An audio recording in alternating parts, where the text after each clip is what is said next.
33 cover-ups, spanning 5 centuries, linked to one royal family.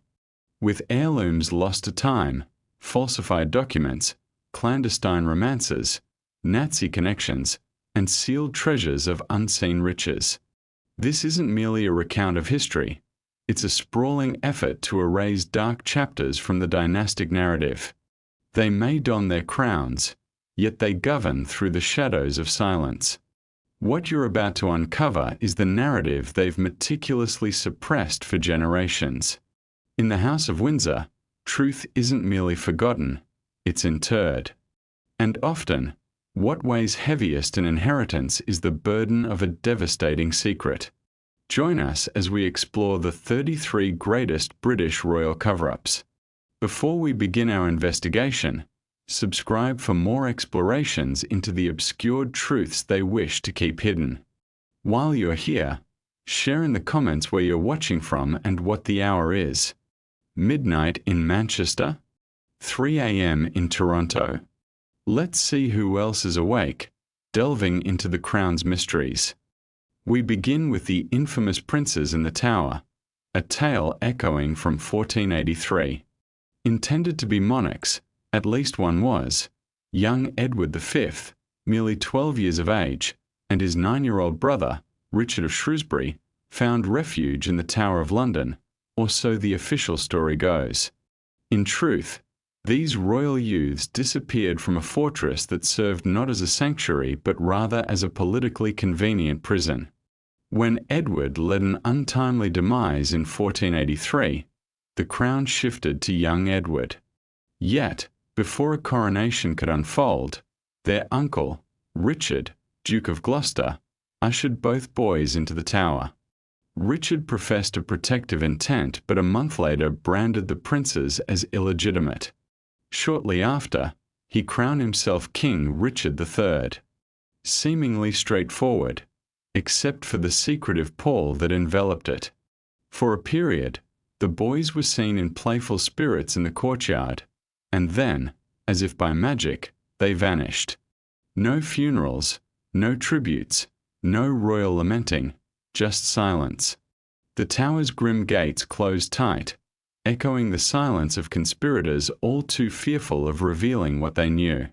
Years passed before skeletal remains were unearthed beneath a staircase. 2 small figures lacking names or final resting markers, leading only to conjecture. These must be the boys, they said.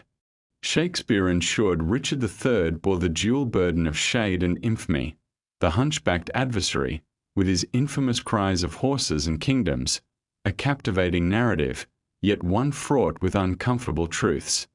As the Tudor narrative spun their propaganda, national amnesia set the tone. Tensions ran high as numerous parties had cause to wish the boys dead. The Tudors for securing their claim, the ambitious Woodvilles, and Richard himself, whose rise was contingent upon their erasure. Historians have tread lightly around this unsolved riddle for generations. Why? Because every shred of evidence is tainted by politics or surfaced with alarming parallels to current events. Even the identified bones at Westminster Abbey lack conclusive proof, and the royal family has steadfastly refrained from allowing further investigation or testing. Consider the implications if they were to unearth evidence validating the worst fears. Instead, this enigma remains shrouded. The most haunting aspect lies not in what was revealed, but rather in what never transpired. No inquiries launched, no cries for justice for the 2 lost princes. If the crown wields the dagger, who dares label it murder? The Tower of London looms, frequented daily by inquisitive tourists capturing moments beneath the windows marking the princes' last sightings. Miniature replicas, sambar plaques, and carefully crafted narratives creating a facade of collective amnesia. Perhaps this encapsulates the essence of monarchy, not as a keeper of memory, but as a master eraser, not a legacy but an illusion of continuity artfully maintained. And if the artifice worked before, it would surely be employed again. Nearly a century later, another royal drama unfolded, this one centered on a queen, a slain spouse, and elusive letters possibly never penned. In the year 1567, a tale of intrigue unfolds within the shadowed corridors of power, beginning with the alarming death of a man intertwined with royalty. Henry Stuart, Lord Darnley, the second husband of Mary, Queen of Scots, was mysteriously found dead in a garden beside his Edinburgh dwelling. This tragedy followed the explosive destruction of his residence. Intriguingly, Darnley bore no injuries from the blast. Instead, he was discovered garbed and lifeless, suggesting that the explosion was but a dramatic backdrop to a far more sinister act. Behind this curtain of chaos, powerful forces orchestrated a narrative, making it appear as though Mary had instigated the horrific event. Soon after, a scandalous collection emerged: 8 letters, some sonnets, and 2 marriage contracts, all allegedly penned by Mary to the notorious James Hearn, the Earl of Bothwell, a prime suspect in Darnley's demise. Dubbed the casket letters, these documents were wielded by Mary's adversaries as damning evidence of her treachery, portraying her love for Bothwell as a conspiracy to rid herself of her troublesome husband. This narrative painted a passionate queen as a treasonous figure, but the truth was far less clear. The English crown showed little inclination to clear her name. The authenticity of the letters became a disputed topic, surfacing at a politically opportune time when Mary had fled to England, desiring refuge from her Scottish rivals, only to become ensnared by Elizabeth I, her cousin, rival, and political counterpart. The letters served as justification for Mary's imprisonment without trial or any chance to defend herself, as the original documents conveniently disappeared, leaving only dubious copies and translations, many altered by those with vested interests in discrediting her. Historians remain sharply divided. Some suggest the letters were forged or manipulated, blending genuine phrases with malicious fabrications. Others contend they may be entirely contrived, crafted by Scottish nobles intent on legitimizing their rebellion while eliminating a Catholic contender for the English throne. For centuries, the debate has waged on, oscillating between romantic idealization of Mary and the portrayal of a vengeful femme fatale. 3. The enigma of Elizabeth, the Virgin Queen. A myth in her own right, she ruled as if divine, clothed in the garb of a saint, adept crafting her image like a master manipulator in today's fast-paced media landscape. Elizabeth wasn't merely the monarch of England. She embodied the art of perception. Her persona, the Virgin Queen, unmarred, single, and fortuitously unchained from the entanglements of romance.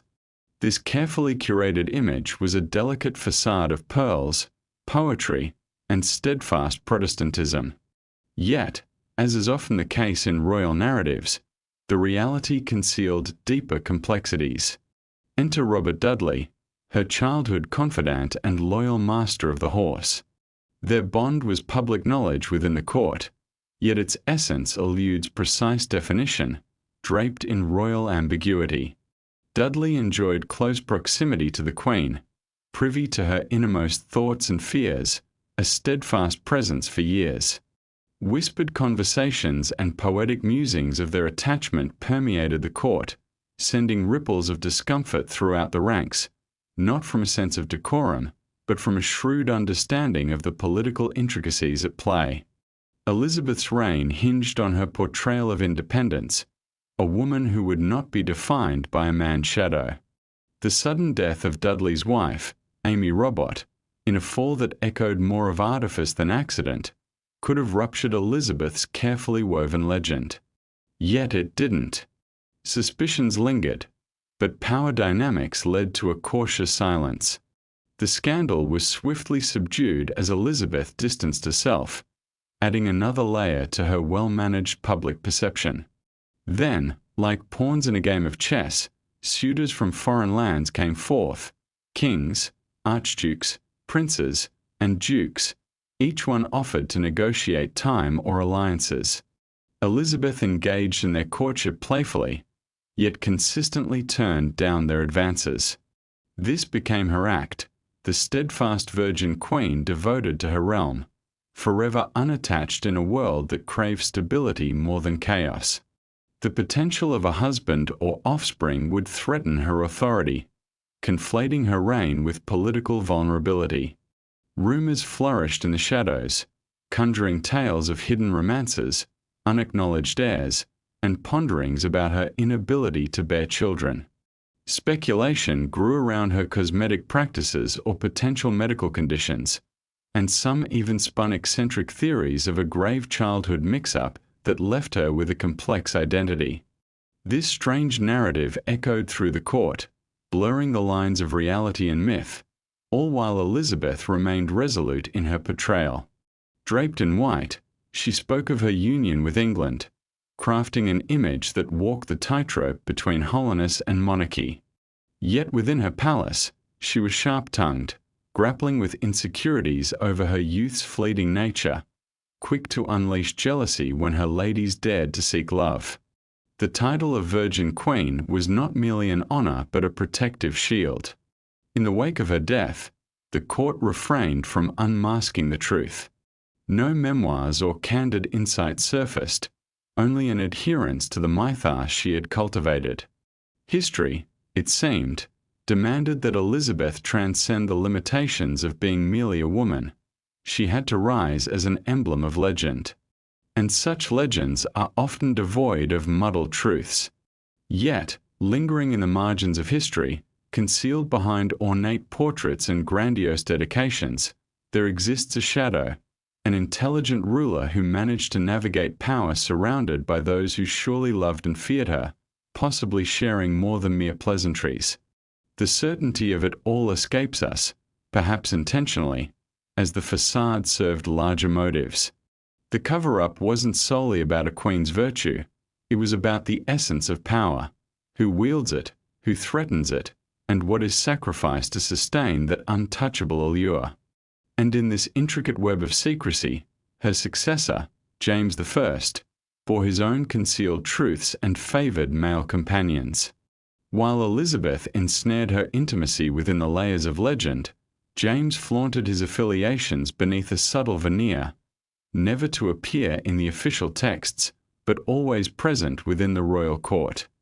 In the annals of history, few figures are as captivating and complex as James VI of Scotland, who became James I of England in 1603. This transition was not merely a change of title. It was a dramatic entry onto a grand stage, meticulously crafted by the persona of Elizabeth, the Virgin Queen.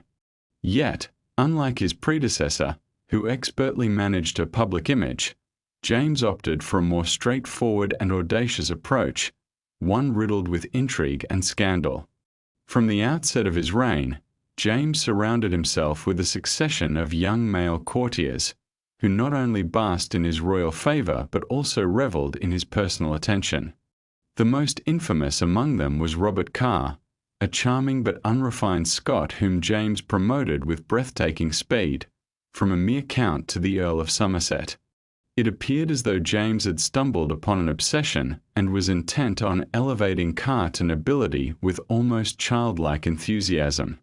As for Carr's qualifications, they were few. His attractiveness and willingness to offer flattery seemed sufficient. Following Carr was George Villiers, who would become the Duke of Buckingham, an individual not only charismatic but also aggressively ambitious. If Carr was the king's initial fascination, Villiers quickly developed into an all-consuming obsession. James openly referred to him in affectionate terms, calling him "my sweet child and wife," not the sort of language one might expect to pass through the royal court unchallenged. Their intimacy was unmistakable. They travelled, dined, and even shared a bed, a common practice among men of stature, yet one tinged with dubious implications. Public displays of affection between James and Villiers stirred whispers not just within England but also throughout Europe, prompting a wave of diplomatic letters encoded with insinuations. Satirists delighted in the spectacle, while court gossip thrived. An anonymous pamphlet wittily suggested Villiers had climbed the king's bed to ascend the ranks, a comment too accurate to risk censorship. Official chronicles, however, maintained a stark silence regarding James's personal life. Court historians chose discretion in documenting his romances, selective with the archiving of his letters, and would omit poems steeped in an emotional depth that transcended mere friendship.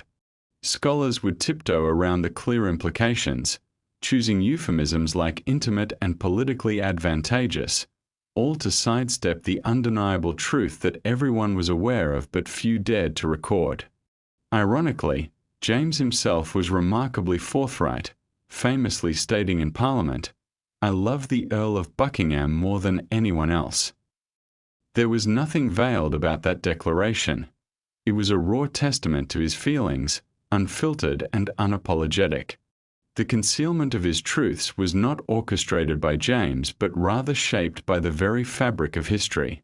The monarchy thrives on myth, and James's intended legacy was one of regal wisdom and divine authority, one that excluded passionate verses devoted to charming young men and political favoritism that resembled love letters. Following his death, a concerted effort to sanitize his image commenced almost immediately. Letters vanished, memoirs were revised, and his affection for verse was recast as mere favor, an oddly sanitized term for bestowing nearly absolute power both in governance and personal affairs. Yet, as with many royal secrets, the truth doesn't need to be hidden. It simply needs to be uncomfortable enough that it remains unspoken. With time, silence can render profound truths invisible, allowing them to be erased without a single lie. Moreover, James was not alone in weaving the tapestry of public piety while masking private contradictions. His grandson, Charles II, would take this practice even further, showcasing his Protestant facade by day while indulging in discreet papal affiliations when the curtain fell. But of course, almost no one was the wiser. 5. The concealed Catholicism of Charles II. While his father died championing the divine right of kings, Charles II skillfully navigated life with the divine right of plausible deniability.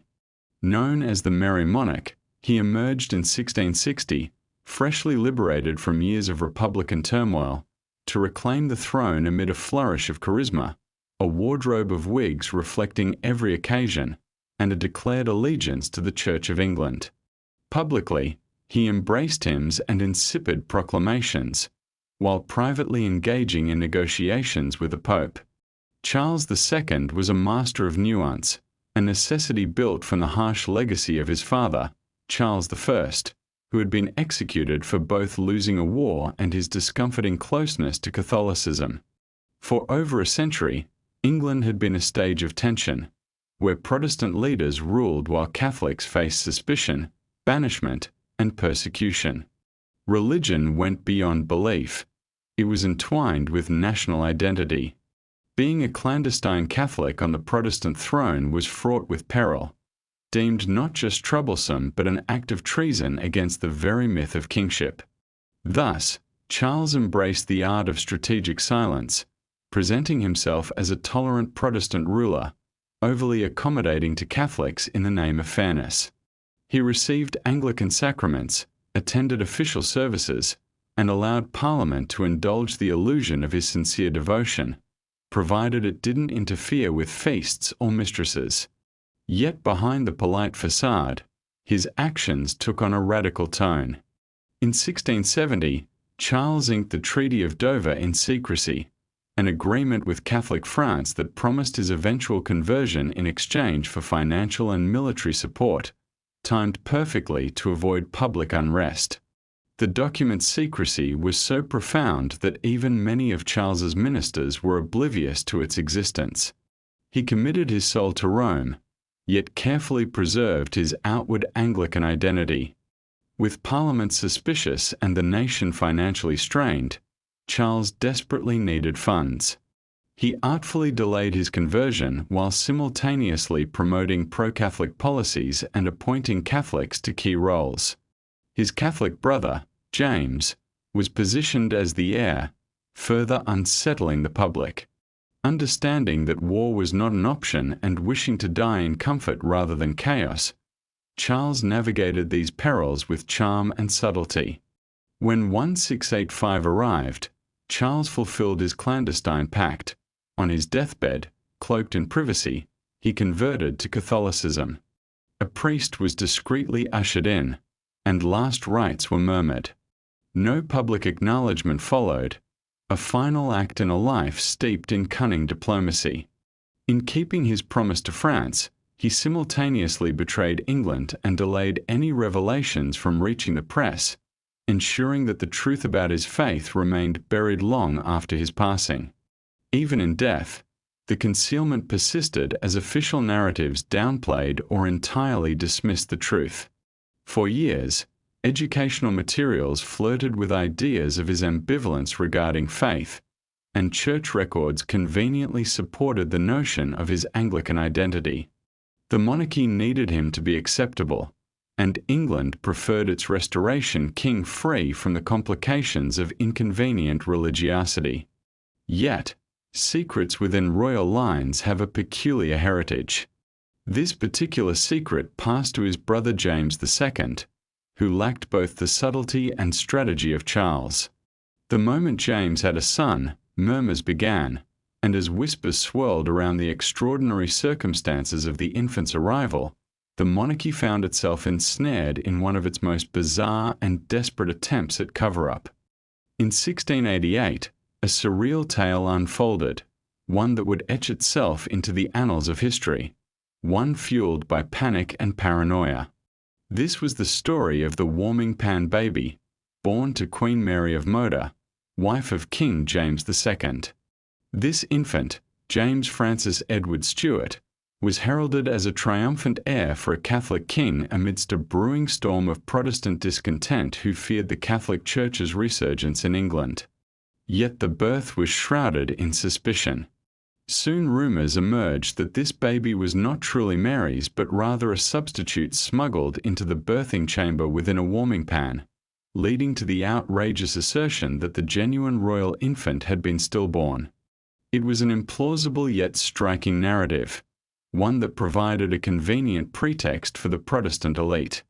They seized upon it, turning the warming pan into a symbol that allowed them to delegitimize the Catholic heir without revealing their true apprehensions about a Catholic dynasty. While the monarchy scrambled to quash the rumors with testimonies from countless witnesses affirming the legitimacy of the birth, the specter of conspiracy proved resilient. This tale encompassed a tapestry of themes: faith, power, betrayal, and the absurdity of kitchenware turned into conspiratorial devices. The political ramifications were swift and severe, leading to James's exile during the Glorious Revolution, which ushered in his Protestant daughter Mary and her husband William of Orange.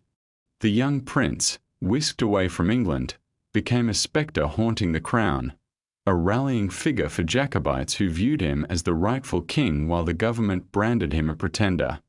To the masses, he represented either a tragic figure or merely an absurd anecdote. Ultimately, the true crux of this saga lay in the acknowledgement that fear, not proof, shaped its narrative. The warming pan incident, never conclusively validated or debunked, lingered in the national psyche as a simple answer to the complex reality of the nation's resistance against a Catholic ruler. This wasn't just a quirky episode. It foreshadowed a future where more monarchs would find themselves ensnared by deception. For behind the opulence of the throne, there awaited secrets buried away in secluded castles, a tale of a wife held captive and a nation commanded to turn a blind eye. 7. The story of George and his captive wife unfolds against the backdrop of royal history, where King George III, a foreign arrival of German heritage, navigated the English throne. This man, who ruled from 1714 to 1727 as the first of the House of Hanover, ushered in a constitutional monarchy but also concealed a darker truth: the absence of his queen. Sophia Durazzo of Chile was legally his wife but lived as a prisoner. Their union, initiated in their teenage years, was never rooted in affection. It was a calculated alliance. George sought heirs and wealth, while Sophia, an illegitimate offspring of a German duke, fulfilled those needs, albeit briefly. They bore 2 children, one destined to become George II, yet their bond fractured almost immediately. The root of their discord lay not only in George's cold demeanour and frequent absences. He openly engaged in affairs, first with one mistress and then another, an affront to his wife's dignity. Sophia, however, was far from a passive royal. Defying expectations, she sought freedom, her heart seemingly captivated by Count Philip Christoph von Eugmark, a Swedish nobleman. Their correspondences, infused with desperation rather than seduction, hinted at a deep connection that sent ripples of dread through George's court. The potential fallout of Sophia's departure loomed large. A public separation could destabilize the monarchy and jeopardize their children's legitimacy. Thus, the narrative darkened when Count von Eugmark mysteriously vanished. One fateful night, he entered the ducal palace in Hanover and simply disappeared, igniting whispers of his murder, perhaps even gruesome disposal. The palace, of course, remained silent, producing no body or defenders. Meanwhile, Sophia faced dire consequences. She was apprehended, forcibly taken from her children, and confined within the damp confines of Castle Alden, where the years stretched endlessly, 30 in total, while she was declared legally dead by the court. Portraits of her were destroyed, her existence meticulously erased from history. All this transpired to sidestep political disgrace. A divorce, a public trial, or exposure of scandal were deemed too perilous for a royal house. The English court chose silence over scrutiny, effortlessly ignoring Sophia's plight, even after George ascended as king. He never gave her a second thought, never acknowledged her presence, or allowed contact with their offspring. Sophia passed away in obscurity in 1726, with no state honours or royal recognition, a tragic end for a woman once poised to be queen. George III, who survived her by a year, would ultimately be remembered as a ruler marked by stability, yet devoid of charisma. The scandal of his absent wife vanished from the official narrative but did not truly die. It morphed into a deeper secret, a reminder that the notion of a monarch losing agency to a woman's romantic choice was far too perilous to confront. Even more alarming was the spectre of madness that would later characterize the legacy of the royal family, casting a long shadow over the throne for years to come. 8.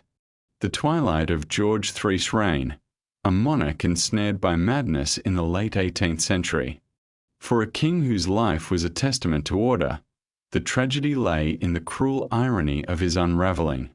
George III, a figure steadfast against change and turmoil, spiraled into chaos in the final chapters of his life. Yet, the nation remained largely unaware of the full extent of his plight, as the palace meticulously crafted a facade, shielding the truth behind polished phrases that masked a devastating decline shaking the very foundations of the monarchy. In 1788, the first tremors of instability emerged. Suddenly, and without warning, the king's speech became a torrent of meaningless chatter. His behavior grew unsettled.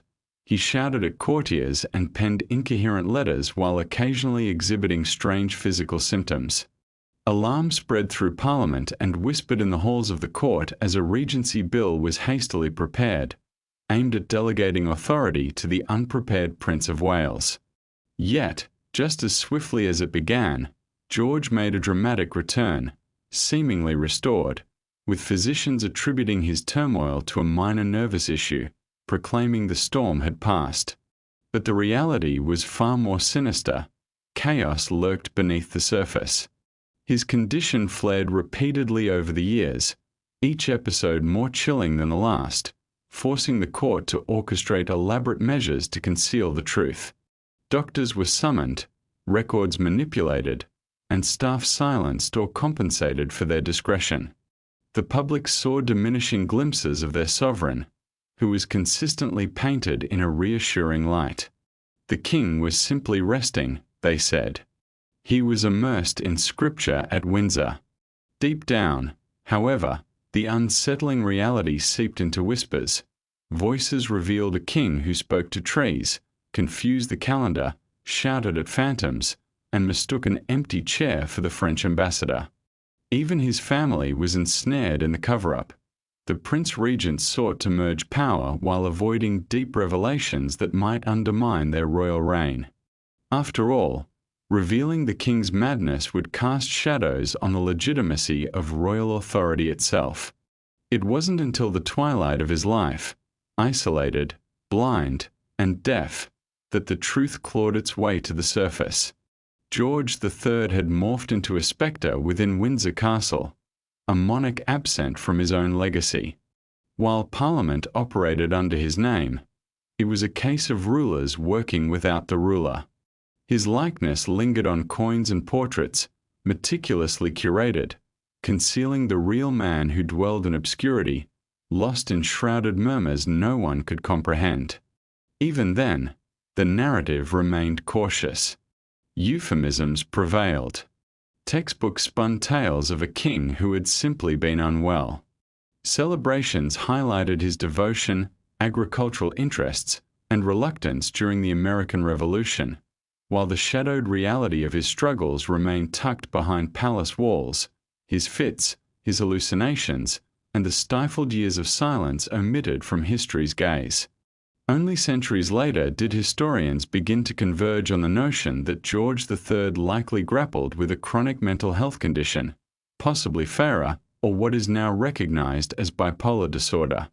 Yet the specific diagnosis pales in comparison to the cover-up that surrounded it. For in the annals of royal history, it's not the affliction that threatens the crown, it's the admission of frailty. As weakness had to be concealed and reshaped, so too would unspoken secrets remain hidden, waiting to be buried alongside another unchronicled tale of a royal marriage, a clandestine Catholic wife, and a love story engendered only in whispers. 9. The clandestine union of George IV and Maria Fitzherbert. Long before ascending to the throne as King George IV, the Prince of Wales found himself enraptured in a fervent and tumultuous love affair. The object of his affection, Maria Fitzherbert, a twice-widowed Catholic of noble birth, possessing sharp intelligence and utterly devoid of any political advantage. She epitomized everything the British monarchy sought to avoid in a potential consort, and paradoxically, that made her all the more captivating to George. Flamboyant and burdened by debts even at a young age, he first encountered Maria in 1784, and by all accounts, he was instantly and deeply infatuated. Yet Maria harbored her doubts. As a Catholic, she understood the severe implications of such a union. Marrying the heir to the throne wasn't merely taboo. It was outright illegal according to the Royal Marriages Act of 1772 and the Act of Settlement. Such a union would be rendered null in the eyes of the law, placing her at immense risk while yielding her nothing. However, the intoxicating pull of emotion ultimately overruled prudence. After a fervent courtship, which featured at least one dramatic suicide threat from George, she finally capitulated. On December 15, 1785, they were wed in a secret ceremony led by a disgraced Anglican priest, with just a handful of witnesses. Although the marriage lacked legal recognition under British law, they both felt its significance. What could have remained a discreet scandal quickly spiraled out of control, as George, true to his royal nature, couldn't help but flaunt his affection. In private discussions, he began referring to Maria as his wife, and love letters began to circulate. The written word, however, would prove more lasting than their passion. Their relationship endured through the years, fluctuating like George's fortunes and moods. While Maria made occasional appearances at court, they were unofficial and highly orchestrated, turning her presence into a mix of open secret and state embarrassment. When George was finally prodded into a public marriage, this time to the politically convenient Caroline of Brunswick in 1795, he complied begrudgingly. Reportedly intoxicated during the ceremony, he allegedly struggled to tolerate his new bride. Unsurprisingly, the marriage disintegrated almost immediately, prompting George to emotionally retreat back to Maria. Meanwhile, the royal court worked tirelessly to erase the tale of the Fitzherbert affair from a historical record. They locked away the marriage certificate, socially ostracized the clergyman who presided over their union, and issued firm denials regarding their relationship. Though Maria never publicly proclaimed her marital status, she carried on with her life in a nuanced state of dignity. Some respected her, others shunned her, while no one of true influence acknowledged her. Following George's death in 1830, she received a substantial pension and a carefully crafted letter from his brother, now King William IV, recognizing her enduring loyalty. Yet, the letter discreetly omitted any mentions of marriage or titles. Official narrative insisted that Caroline of Brunswick was George's only lawful wife. Ironically, George detested Caroline, publicly separated from her, and barred her from his coronation. But she was Protestant, legal, a distinction that ultimately held more weight in the royal calculus than tenderness. To this day, the British monarchy has never acknowledged the secret marriage. The cover-up was not a grand spectacle of falsified documents or altered likenesses. Rather, it thrived on the silence of omission, a rewriting of history by what it chose to ignore. This tendency to obscure inconvenient truths didn't end with Maria Fitzherbert. In the decades that followed, another queen would enter into a scandalously intimate relationship with a Scottish servant, a situation that prompted the royal family to once again reach for the eraser. This time, the scandal was not marriage, but intimacy that crossed class barriers, the stakes proving just as high. In the shadow of the 19th century, Queen Victoria faced an unimaginable loss. When her beloved husband, Prince Albert, passed away in 1861, the vibrant monarch, once the very embodiment of British fortitude, transformed into a spectre of sorrow. Public mourning enveloped her in layers of black, dresses, veils, and the somber procession of funeral carriages. As years slipped by, she retreated from the light of her empire, surrounded by memories of Albert, and gradually faded from her royal duties. What the public perceived as deep-seated grief began to invite other narratives into its silence, most notably with the entrance of John Brown. A rugged Scottish servant who previously attended Albert, Brown bridged the gap left by the prince, stepping into Victoria's life first as a silent supporter, then as an ever-present figure. His demeanor was unrefined, forging a unique connection with the Queen that surpassed traditional royal decorum. Addressing her as simply woman in a rare moment of candor, he bypassed the rigid confines of etiquette, backing this affront with unwavering loyalty and sincere companionship. The relationship sparked rampant speculation, whispers of romance, clandestine marriages, and even unconfirmed offspring spread quickly through the high society and media, simultaneously scandalizing Parliament and tantalizing the public. Yet amidst the swirling gossip, Victoria's affection for Brown seemed unyielding. She elevated his status, granting him authority that raised eyebrows throughout her court. Monarchical norms struggled to suppress this revelation, fearing that acknowledging her emotional reliance on a servant could unravel societal hierarchies. The royal establishment scrambled for damage control as rumors intensified. Correspondences between the two were discreetly destroyed, and Brown's images and likenesses were hastily removed, effectively aiming to erase him from the annals of royal history. Certainly, to admit that a queen willingly depended on a man of lesser class was a more significant threat than any noble scandal. The untimely death of Brown in 1883 shattered Victoria. Her grief translated into public tributes, a lock of his hair in her locket, a statue crafted in his honor, and even a portrait hung at her cherished Osborne house. She posthumously memorialized him near her burial site, concealing a lock of hair and his photograph among her remains. Yet, after her passing, her son, Edward VII, swiftly orchestrated a whitewashing of history, removing any trace of Brown's presence within royal contexts and silencing the stories they had once shared. Yet, it is often the silenced voices that linger most fervently, the weight of the concealment igniting curiosity and speculation. John Brown's connection with Victoria would become a cautionary tale of love, class, and the complex fabric of the monarchy. While facts are crafted into polished narratives, whispers about Victoria and her relationships remind us that the heart of history often beats in the gaps between public presentation and unspoken truths.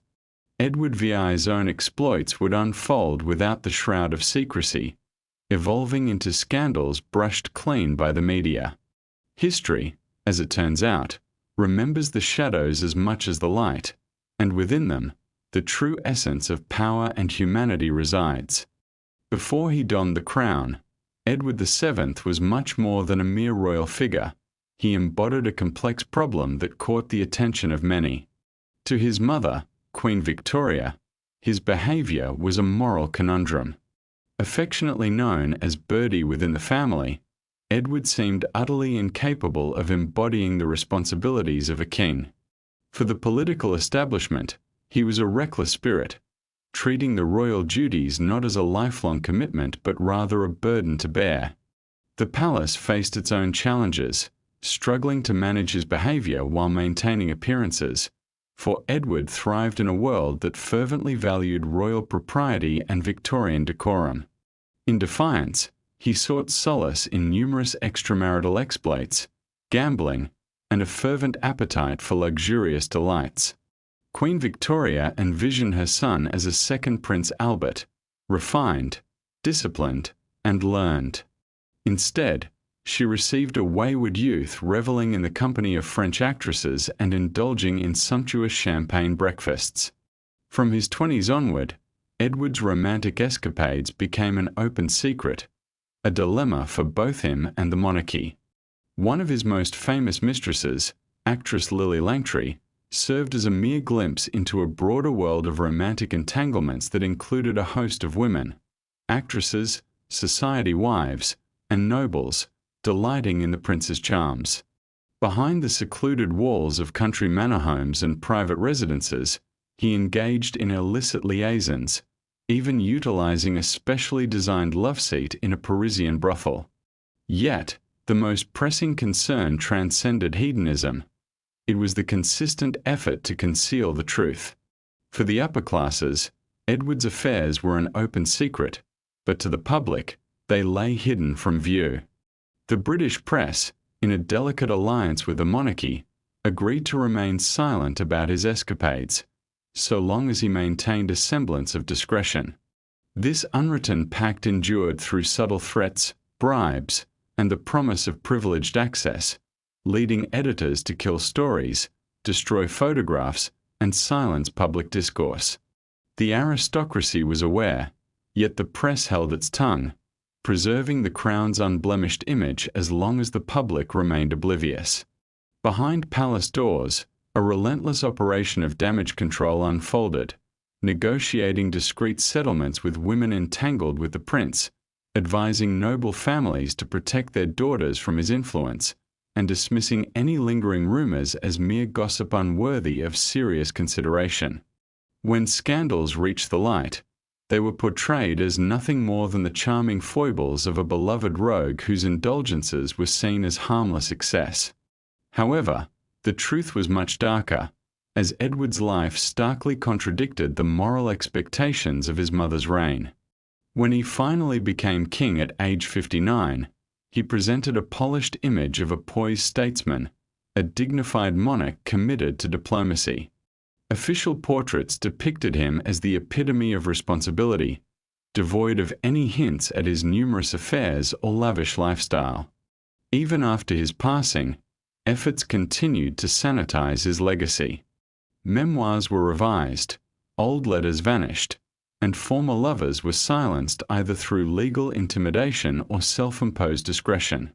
The monarchy sought to commemorate Edward VII as a stabilizing force in modernizing the crown, obscuring the reality of a man whose appetite for pleasure was unrivaled.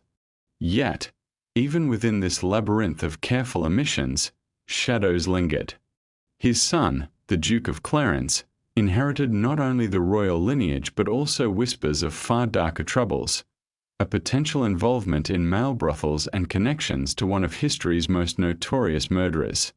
Thus, the tangled legacy of Edward VII unfolded, riddled with secrecy and perilous truths waiting to be unearthed. In 1936, Edward VIII famously abdicated the throne for the woman he loved, Wallis Simpson, a twice-divorced American who had a talent for stirring controversy.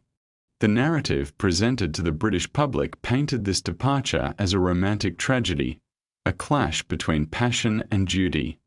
Yet, lurking beneath the surface, there was a deeper and more sinister reality. The shadows of Adolf Hitler loomed large over Edward's choice. The British establishment has been particularly cautious in addressing Edward's flirtation with fascism. The further you explore, the clearer it becomes that this was no mere case of a nobleman misled by propaganda. Edward had a troubling admiration for authoritarian regimes, revealing sympathies that alarmed those around him. He openly expressed disdain for democracy and even praised Mussolini, suggesting negotiations with Nazi Germany, which sent chills through Churchill and other leaders. When Edward stepped down, he took the title Duke of Windsor and was effectively exiled. His and Wallis's travels through Europe led them to mingle with Nazi elites. One notable trip to Germany in 1937 resulted in photographs showing Edward warmly interacting with high-ranking officials, raising eyebrows and suspicions. A meeting with Hitler, dismissed as a mere formality for years, became the focus of much speculation. British intelligence grew uneasy as Edward seemed to entwine himself with Nazi interests, with whispers of Wallis's alleged relationships with German officers fueling concerns. The Nazis considered using Edward as a puppet king if they conquered Britain, devising Operation Willy to lure him back. Churchill wisely orchestrated Edward's relocation to the Bahamas under the guise of a colonial appointment, effectively putting him in elegant exile. While Edward sulked and Wallis complained, the message was unambiguous: keep a low profile, stay away from Britain until the war concluded, and even longer. Following the war, information about Edward's connections to Nazi sympathies remained under lock and key, with official biographies focusing solely on his romantic narrative. Only in the 1950s and 60s did some documents start to surface, yet many remain withheld even today. The prevailing view characterizes Edward as a misguided, naive individual, but such assertions do little to clear the air regarding his friendly interactions with those who would become notorious for their crimes. This strategic framing transformed Edward from a potential traitor into a heartbroken romantic figure, suggesting he was simply a lover abandoned to fate rather than a man who might have posed a graver threat. As secrets have a tendency to resurface, the story hints that Edward wasn't the only royal to be erased from history in such a meticulous manner. One of George V's siblings was concealed so completely that many believed he had perished in youth, showcasing yet another layer of intrigue within this royal saga. In the intricate tapestry of the British royal family, there's always an unspoken presence, an absence carefully woven into its narrative. This thread belonged to Prince John, the younger son of King George V and Queen Mary, overshadowed by his celebrated siblings, Edward VIII and George VI. Born in 1905, John entered a family that was starting to adapt to modernity, yet this very progress had its boundaries, especially regarding imperfections within the monarchy. From an early age, John was marked as different. Full of life and curiosity, he exhibited signs of developmental challenges, including seizures that sparked concern. Today, Such symptoms might suggest epilepsy, possibly coupled with autism or a learning disability. However, during his time, these topics were cloaked in stigma, particularly for a royal. Initially, efforts were made to integrate John into royal life, captured in photographs with his siblings, all dressed in matching sailor outfits. But as his health deteriorated, his visibility faded. By 1916, at just 11 years old, he was sent away from the palace to Wood Farm, a quiet residence on the Sandringham estate. The official reasoning pointed to his health, the benefits of fresh air and a serene environment. The deeper truth, however, was one of concealment. John was deemed too unpredictable and inconvenient for the carefully cultivated royal image. At Wood Farm, he was tended to by caregivers and surrounded by animals, with minimal contact from his family. Schooling and royal duties were non-existent, leaving him in an echoing silence. His untimely death at 13, following a severe seizure, drew little public attention, a mere footnote in the media amidst more trivial news. Years later, Queen Mary's letters unveiled a complex mix of grief and relief, highlighting the family's discomfort with public knowledge of John's struggles. Historians note that his isolation stemmed not from sheer malice, but from a deep-seated fear of scandal and an image compromised by illness. For a family focused on appearances, Prince John represented a crisis, an unpolished royal who didn't fit the mold. It took almost a century for his narrative to emerge from the shadows, as documentaries and biographies began to lift the veil on his life. His story became a poignant reminder of the monarchy's stringent handling of imperfection, not through empathy but through seclusion. This pattern didn't begin and end with John. Another royal sibling, well-liked and charismatic, would later face his own escapades that warranted erasure, not of health but of desire and the perilous implications of illegitimate heirs. In the murky depths of royal history, we encounter George VI Edwards, a figure cloaked in intrigue, infamous for his entanglements that live in the margins of official narratives. The British monarchy, it seems, delicately dances through whispers rather than scandal. Here, affairs are rebranded as friendships, and children are reduced to mere rumors. When a prince falters, the consequences extend beyond accountability, drifting into the realm of strategic oblivion. Enter Prince Edward, Duke of Kent, the younger sibling of George VI and the uncle of Queen Elizabeth II. Born in 1902, Edward was nurtured within a strict military upbringing and the expectations of royalty. He was a man of charm and cosmopolitan flair, yet his penchant for excess and disregard for discretion made him a figure of both admiration and discomfort within the royal fold. Women found themselves captivated by his allure, and he reciprocated with equal fervor, indifferent to titles and marital status.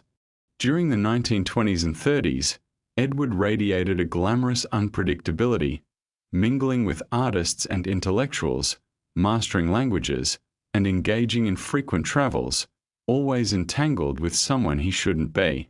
While the palace dismissed his escapades as flamboyant, the broader narrative took on a more tangible shape, a man with a private life filled with complications. The shadows deepened with the emergence of whispered rumors regarding children, unacknowledged, unrecognized, existing merely in hushed tones and files of royal historians. Among these whispers was an intriguing tale of a renowned socialite from the late 1930s, who bore a child believed to be Edward's. The royal family remained silent, the child was never legitimized, yet a mysterious trust fund materialized, and the child found their way into a prestigious boarding school. Coincidence? Perhaps, but too many such coincidences surrounding the royal legacy hinted at deeper, murkier truths. The brilliance of this cover-up lay in its ambiguity. Denial mingled with silence. The archives related to Edward remained partially concealed, letters vanished, and crucial correspondences perished, either by Edward or by palace staff shortly after his death. It wasn't merely the spoken words that mattered. It was the absence of discussions that made the air thick with tension. The royal strategy with Edward was less about rewriting history and more about suffocating it, leaving his public persona impeccable, a dedicated war hero, while the unofficial narrative was gently ushered to obscurity. His untimely demise in 1942, during World War II, was veiled in ambiguity, bad weather, human error, a tragic accident. Yet speculation swirled about sabotage, hinting at darker currents beneath the surface. Regardless, his death sealed the silence. He received a dignified burial and the media honored a noble figure, ensuring that any lingering inquiries about mistresses or secret offspring were laid to rest alongside him. But, as with all secrets, they tend to reveal shadows of their own, and Edward was not the lone royal entwined with controversial connections. Across the sea, Edward's ties extended to the Queen Mother's brothers, ensconced in dubious affiliations that stirred concern among the royals. The desire to bury inconvenient truths remained a potent force, obscuring any hint of familiarity with the unsettling web spun across Berlin. The stakes were high. The monarchy clung fiercely to its dignity, cloaked in silence and shadows. In the shadow of regal elegance, the Queen Mother, Elizabeth Bose-Lyon, stood as a symbol of British grace, a wartime heroine donning pearls and pastel hats, often basking in public adoration. Yet, beneath this polished facade lies a narrative laced with uncomfortable truths, particularly concerning her brothers, Fergus and David Bose-Lyon. Their names seldom emerge from the depths of aristocratic records or war memorials, and when they do, it is under careful scrutiny, intentionally veiled to protect a reputation. The chilling reality, guarded within diplomatic whispers and classified correspondences, reveals that members of the Bose-Lyon family, especially David, were entwined with British elites who harbored sympathies for Nazi Germany and openly supported appeasement. David, the surviving brother, was not just an aristocrat. He was a man of ambition, serving as Lord Lieutenant of Hertfordshire and later taking on diplomatic responsibilities. However, during the 1930s, while the early signs of fascism were still tinged with optimism among British high society, David found himself amidst a circle that viewed pro-German sentiment as a pragmatic approach. To many in the upper echelons, fascism wasn't merely seen as a threat, it was a promise of stability in turbulent times. It quelled communism, maintained societal order, and safeguarded the upper-class privilege they cherished. To them, it was a sophisticated reshaping of the familiar, adorned with crisp uniforms and rigid hierarchies. David Bose-Lyon participated in gatherings where admiration for Nazi Germany was both expressed and encouraged. Some allies of his later came to be linked with pro-Hitler factions advocating peace with Germany, even as war clouds gathered. David didn't need to proclaim his beliefs from a podium. His silence and affiliations spoke volumes. His connections with figures like Sir Oswald Mosley hinted at a shared ideology, painting a picture of complicity. After the war, as the horrors of Nazi crimes unfolded, these connections transformed from mere whispers into burdensome truths, compelling the palace to act swiftly. David's roles in British intelligence during the war were highlighted, while his pre-war associations faded into obscurity. Requests for information on the Bose-Lyon family's political inclinations were often met with vague denials citing national interest. Throughout this turbulent history, the Queen Mother maintained her image as the steadfast symbol of the monarchy.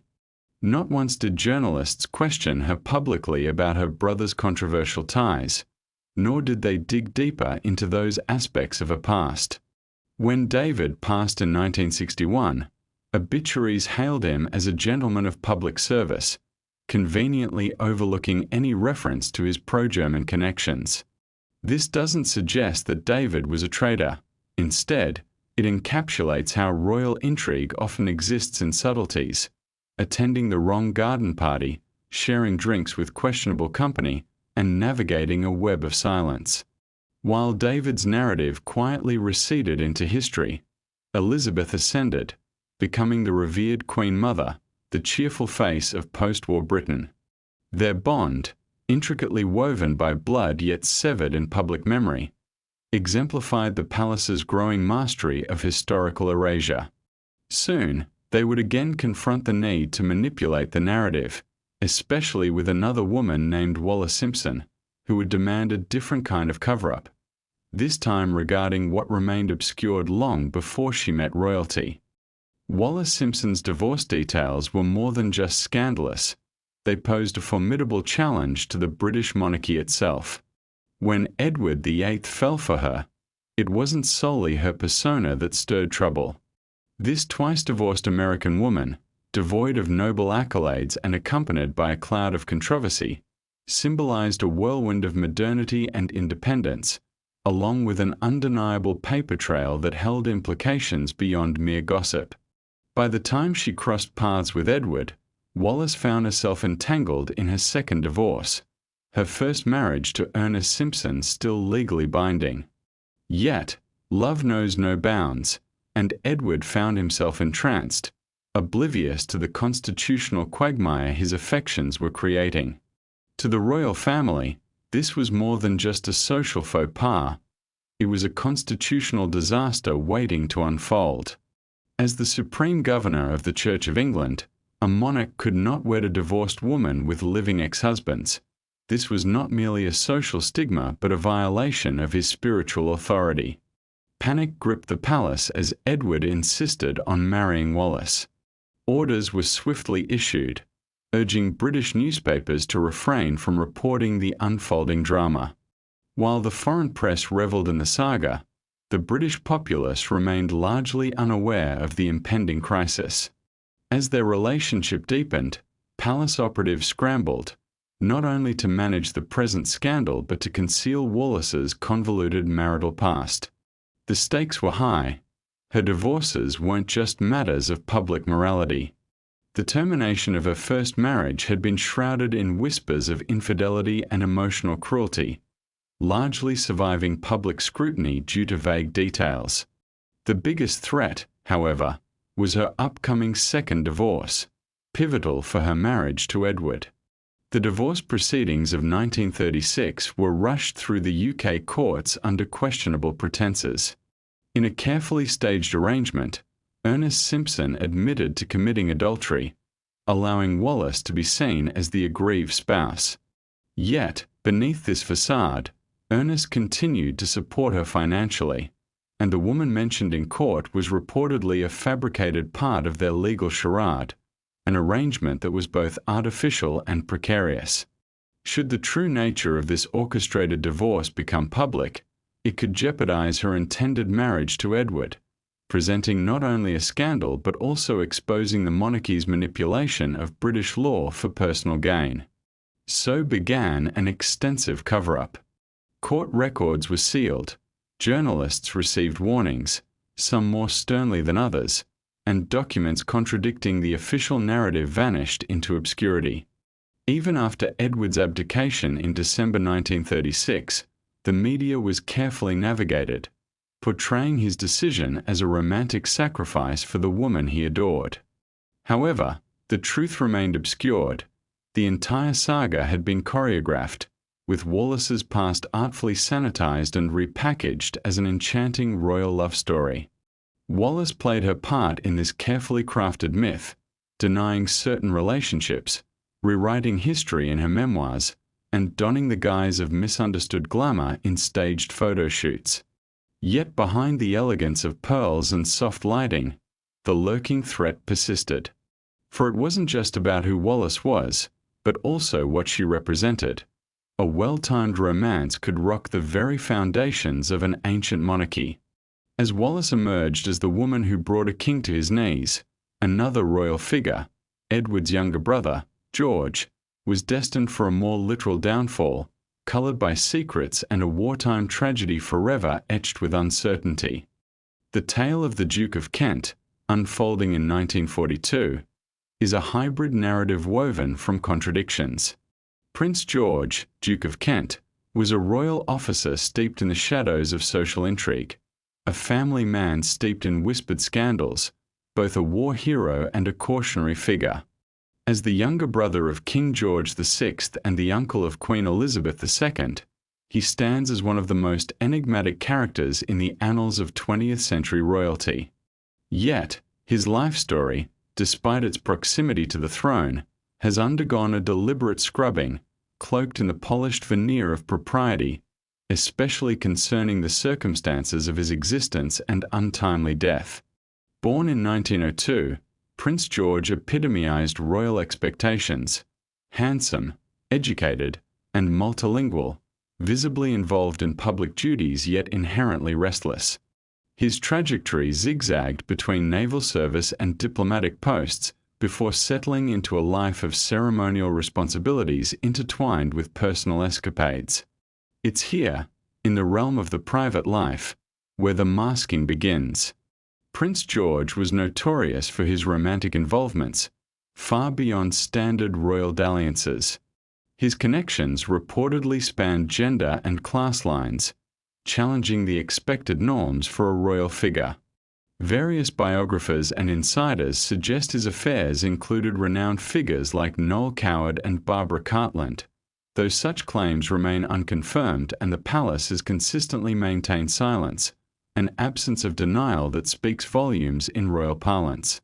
Urgent questions linger about his connections to pre-war British society, particularly those who later showcased sympathies toward fascism and Nazi Germany, entwined in the same elite circles that birthed figures like Oswald Mosley. The clarity of his political inclinations is murky, shrouded in secrecy, with MI5 files from that era sealed and portions of his correspondence missing. The aura surrounding Prince George is reminiscent of empty files, teeming with unanswered questions. Then came the fateful day, August 25, 1942. Prince George boarded a Sunderland flying boat destined for Iceland as part of his RAF responsibilities. The plane tragically crashed in the Scottish Highlands, claiming the lives of 14 out of 15 passengers. The sole survivor, Flight Sergeant Andrew Jack, would ultimately raise more questions than he resolved. Officially, pilot error and poor visibility were blamed, but unofficially, speculation ran rampant for decades. Why was the prince on a military flight alongside personnel with unexplained presence? Why were aspects of the crash inquiry sealed, with several reports going missing or heavily redacted? One theory posits George was privy to sensitive documents, while another hints at covert missions. An even bolder claim suggests he ventured to negotiate unauthorized peace dealings with Germany. Amidst these conspiracy theories, the truth remains tantalizingly elusive, perhaps by design. The royal family quickly framed his death as a tragic accident, focusing instead on memorializing his service. A funeral was arranged, and he was heralded as a casualty of duty. What remained unsaid was the serene relief among government figures at his passing. A royal entangled in too many secrets had disappeared. Years later, when investigators sought access to documents linked to this enigmatic crash, they encountered an unsettling truth: many had been declared lost or unavailable. Thus lingers an enduring enigma in royal history, not because the truth is unreachable, but because it has intentionally been shrouded. And Prince George was not the only royal relative seemingly erased from the annals. A more disturbing cover-up lurked in plain sight: royal cousins, quietly institutionalized and legally deemed deceased while still alive, systematically removed from the family lineage, as if to uphold a facade of duty that demands the denial of familial existence. In the shadowed corners of the British royal family lies a secret that whispers of hidden truths: the untold story of Elizabeth II's uncle's quiet divorce. In an era when divorce was as scandalous as a dark jest, it was a term only murmured behind the lace curtains of opulence, a mark of constitutional embarrassment. Before the media frenzy surrounding Diana, Charles, and Camilla turned tabloid chaos into royal fodder, Divorce represented a crack in the sanctified facade of monarchical permanence. The central figure in this tale is Prince George, Duke of Kent, brother to the reigning monarch's father and a man whose life was consumed by both privilege and secrecy. While history remembers him for the tragic plane crash that claimed his life in 1942, what often slips through the cracks of memory is the marital discord that preceded his mysterious demise. George had wed the graceful Princess Marina of Greece and Denmark in 1934, a union adorned with the glamour expected of royalty. She exuded elegance, ideal for royal duties, while he began cultivating a reputation characterized by excess and a penchant for revelry, divorced from the ideals of quiet domesticity. However, beneath the polished surface, their marriage began to deteriorate by the late 1930s. Friends observed the growing distance between them, echoing whispers of a deepening chill. While George continued to navigate royal circles, his personal life spiraled into a tangled web of rumors. Affairs with both women and men began to circulate. Although Marina portrayed the image of a devoted wife in public, she gradually withdrew from their shared life. Some acquaintances hinted that the couple had effectively separated long before George's untimely death, yet no divorce was ever recorded, officially, that is.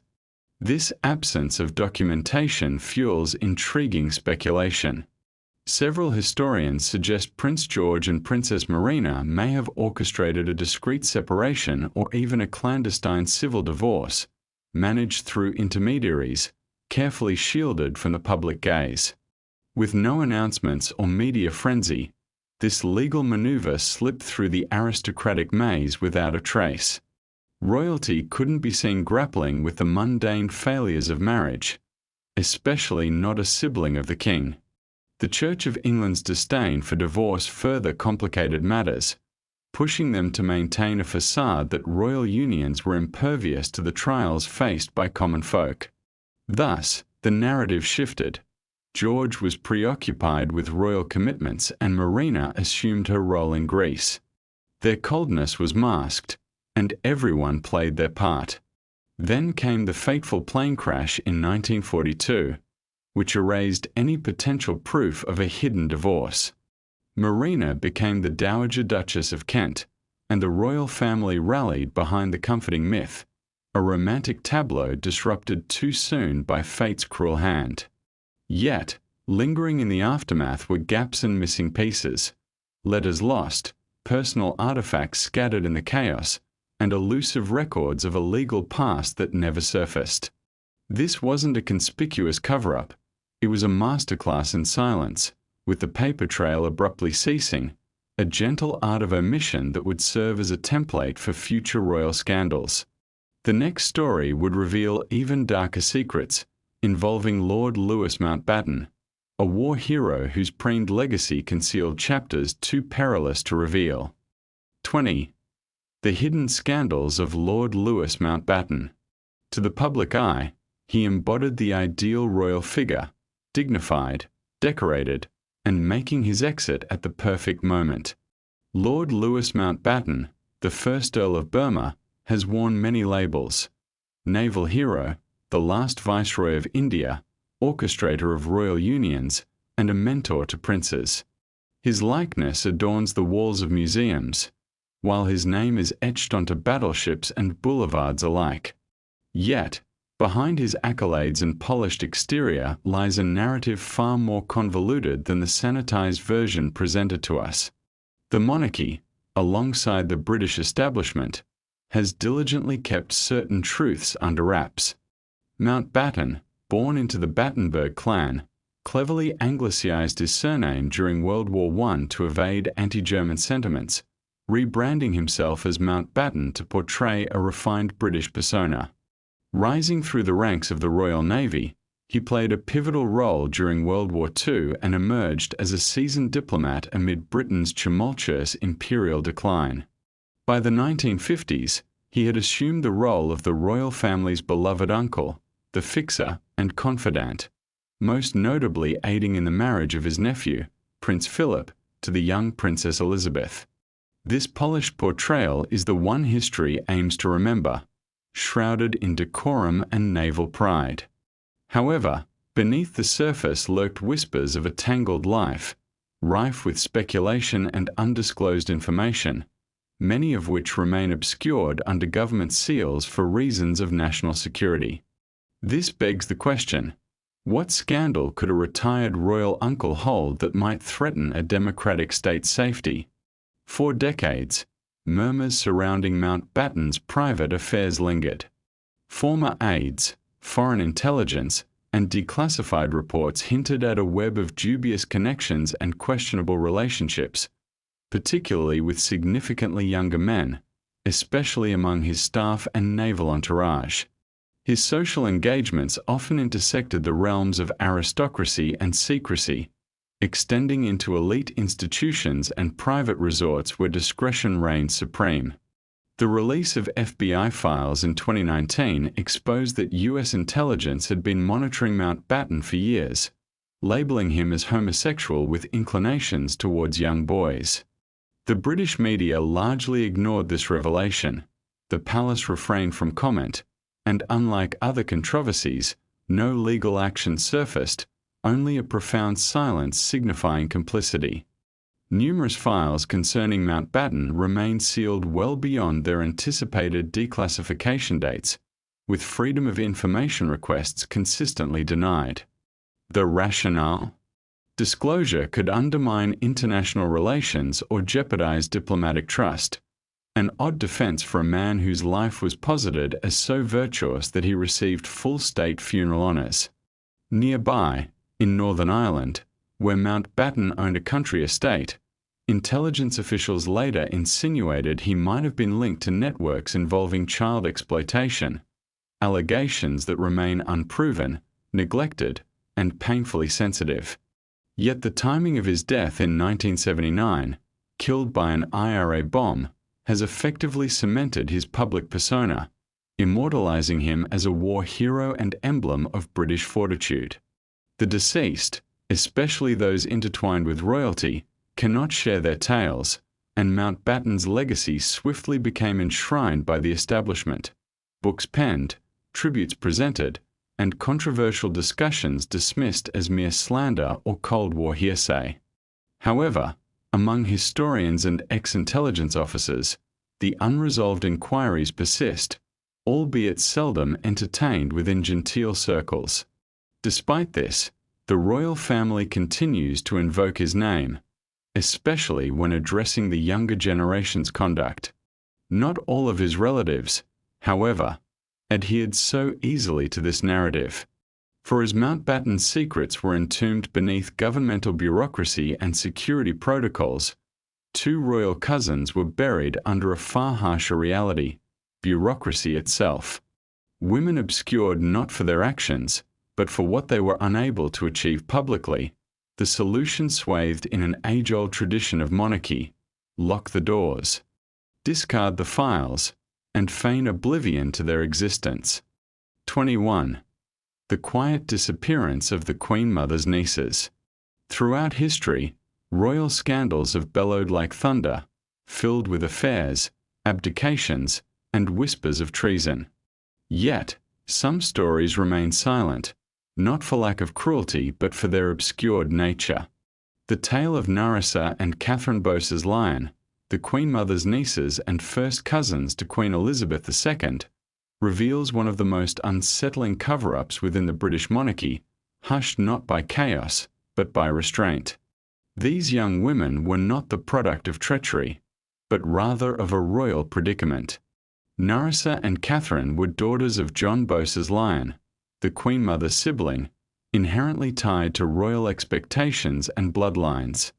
However, as they matured, it became evident that both girls faced profound developmental challenges. In a time when mental disabilities were neither understood nor embraced in aristocratic circles, they were deemed a liability. The chosen solution? To erase them from sight. In 1941, Narissa and Catherine were sent away to the Royal Earlswood Hospital in Red Hill, Surrey, a stark facility catering to various mental health issues. While other aristocrats occasionally found themselves in similar circumstances, the sisters ranked highest among them. Despite their noble status, they endured life in the institution under minimal conditions, shunned by family and stripped of royal privileges. None could publicly acknowledge their presence. A shocking twist arose years later when Burke's Peerage, the definitive guide to the British aristocracy, mistakenly listed both women as deceased, with Narissa recorded as dying in 1940, though she survived until 1986, while Catherine passed in 2014. They lived in anonymity, dismissed, and misrepresented by official records. What prompted this obscurity? By the 1980s, when their plight emerged, the explanation offered was a clerical error, a mere oversight. The Queen Mother's office expressed regret, devoid of accountability, suggesting ignorance of the girls' conditions. However, later documents hinted otherwise. At least some in the royal family were aware their relatives had vanished from public life. Hospital staff reportedly knew of their identities, affectionately referring to them as the princesses, observing their lives confined to a monotonous routine of meals, medications, and occasional garden strolls, all without celebration or familial connection. The monarchy, renowned for its family imagery, had carefully edited these women from their narrative. When the unsettling truth arose, it sprang not from royal confession but through diligent investigative journalists questioning the absence of the Queen's cousins from history. Despite the revelations, official responses remained subdued. No apologies, no memorials, even silence from the Queen. Initially sensationalized, the story waned from public consciousness, yet its implications lingered, illustrating the lengths to which the monarchy would go to uphold an illusion of perfection, both publicly and privately. It revealed a system where those deemed inconvenient were hidden away rather than supported, where fragility meant confinement rather than care, and where familial bonds fell short of empathy. Furthermore, it laid bare a strategy the palace would repeat when faced with a different kind of threat, not a forgotten cousin but a future king embroiled in a scandalous romance.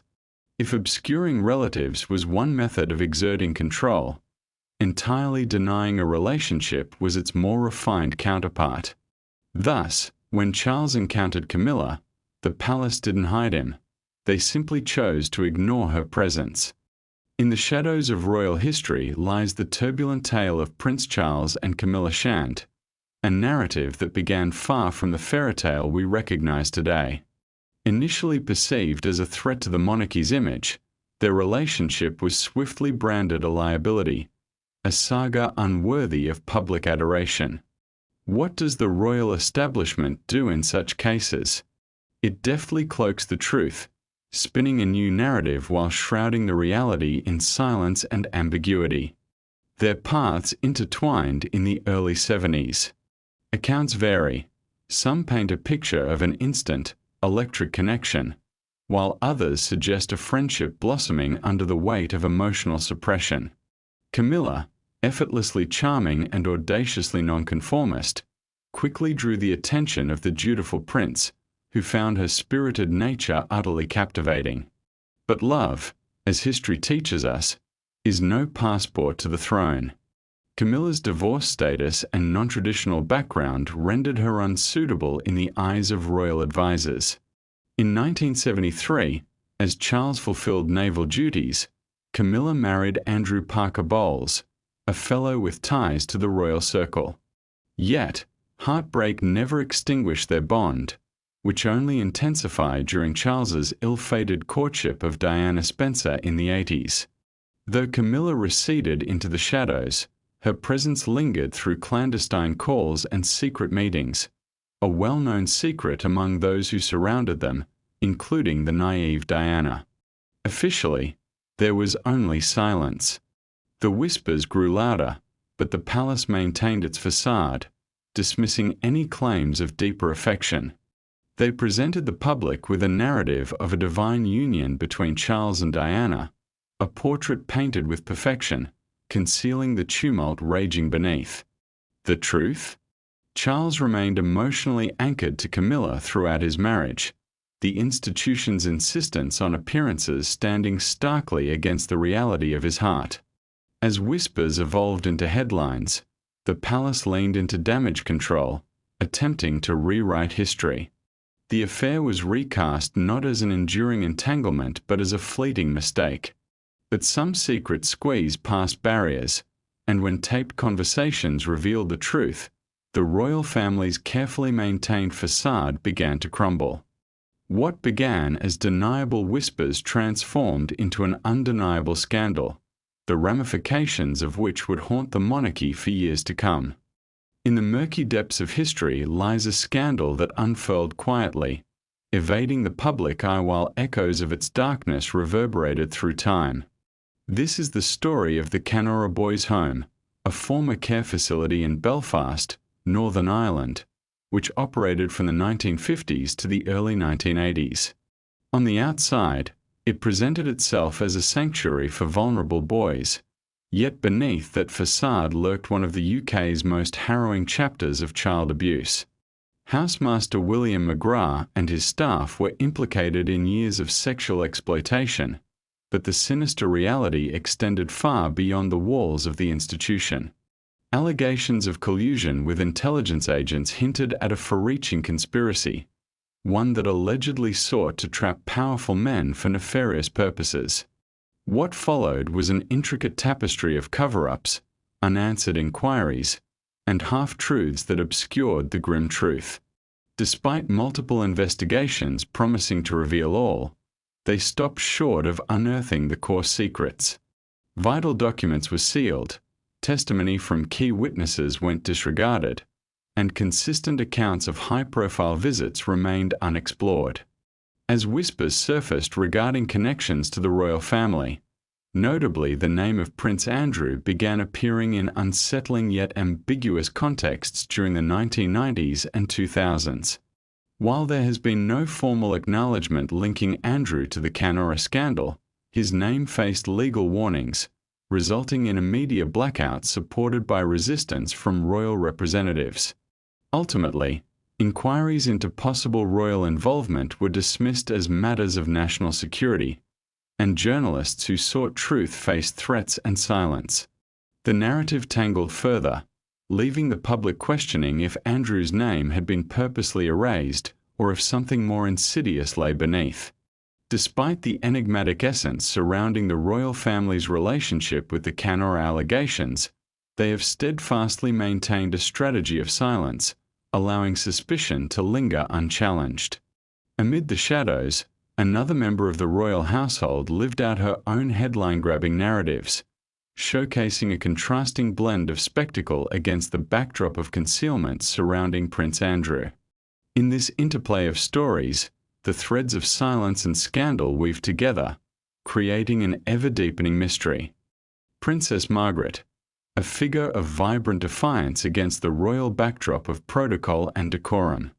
While her sister, Queen Elizabeth II, was the embodiment of regal duty and elegance, Margaret was a whirlwind of rebellion, often depicted with a cigarette in hand and a scandal in her wake. For years, she oscillated between being a glamorous asset and a troublesome liability for the royal family, an enigma that remained partly hidden from the public eye. The palace, ever protective, curated the narrative surrounding her, artfully excising the more tumultuous chapters of her life. Indeed, the image of Margaret as a party-centric socialite only skims the surface of her intriguing world.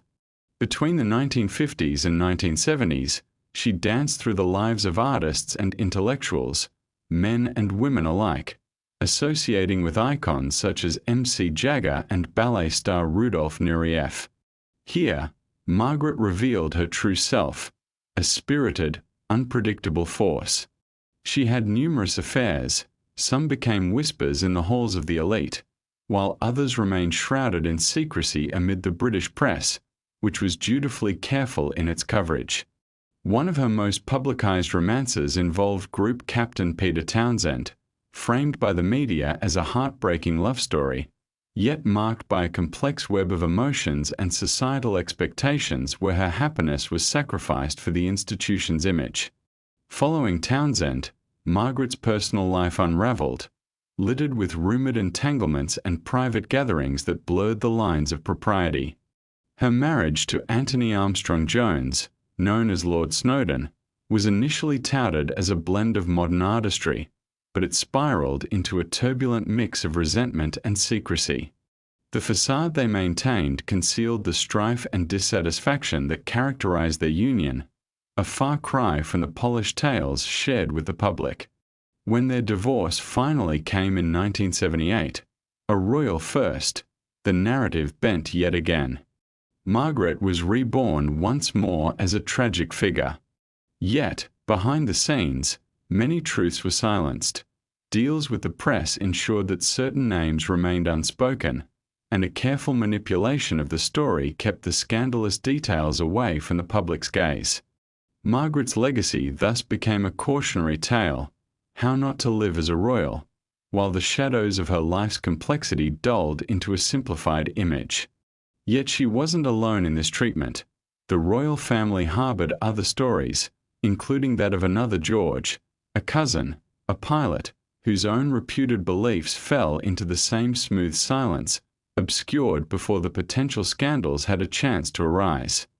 In the enigmatic lineage of Britain's monarchy, one name seems to slip through the cracks of collective memory: Prince George, Duke of Kent. Unlike the more recognized George V, this younger brother stood out with his charm and allure, yet his tragic demise in a wartime aircraft stirred controversy, especially regarding his political affiliations. To the public eye, he was the epitome of royal glamour, handsome, impeccably dressed, and a figure of high society, a naval officer, and a devoted father of three.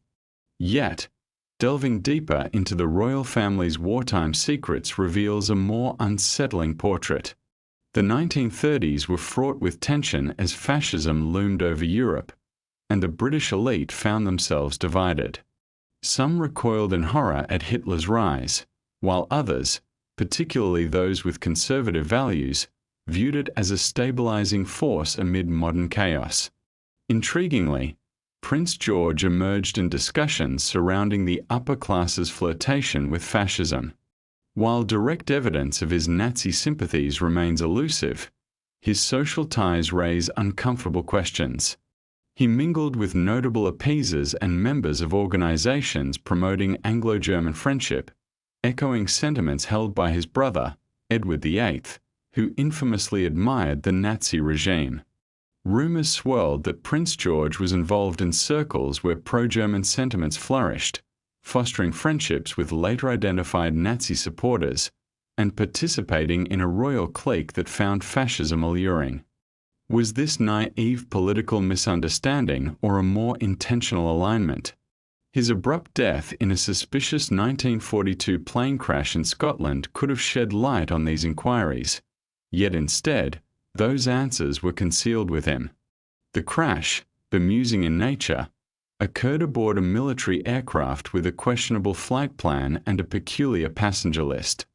Though officials attributed the disaster to pilot error, crucial documents evaporated, inquiries were shrouded in secrecy, and whispers of George's potential clandestine dealings with Germany swirled.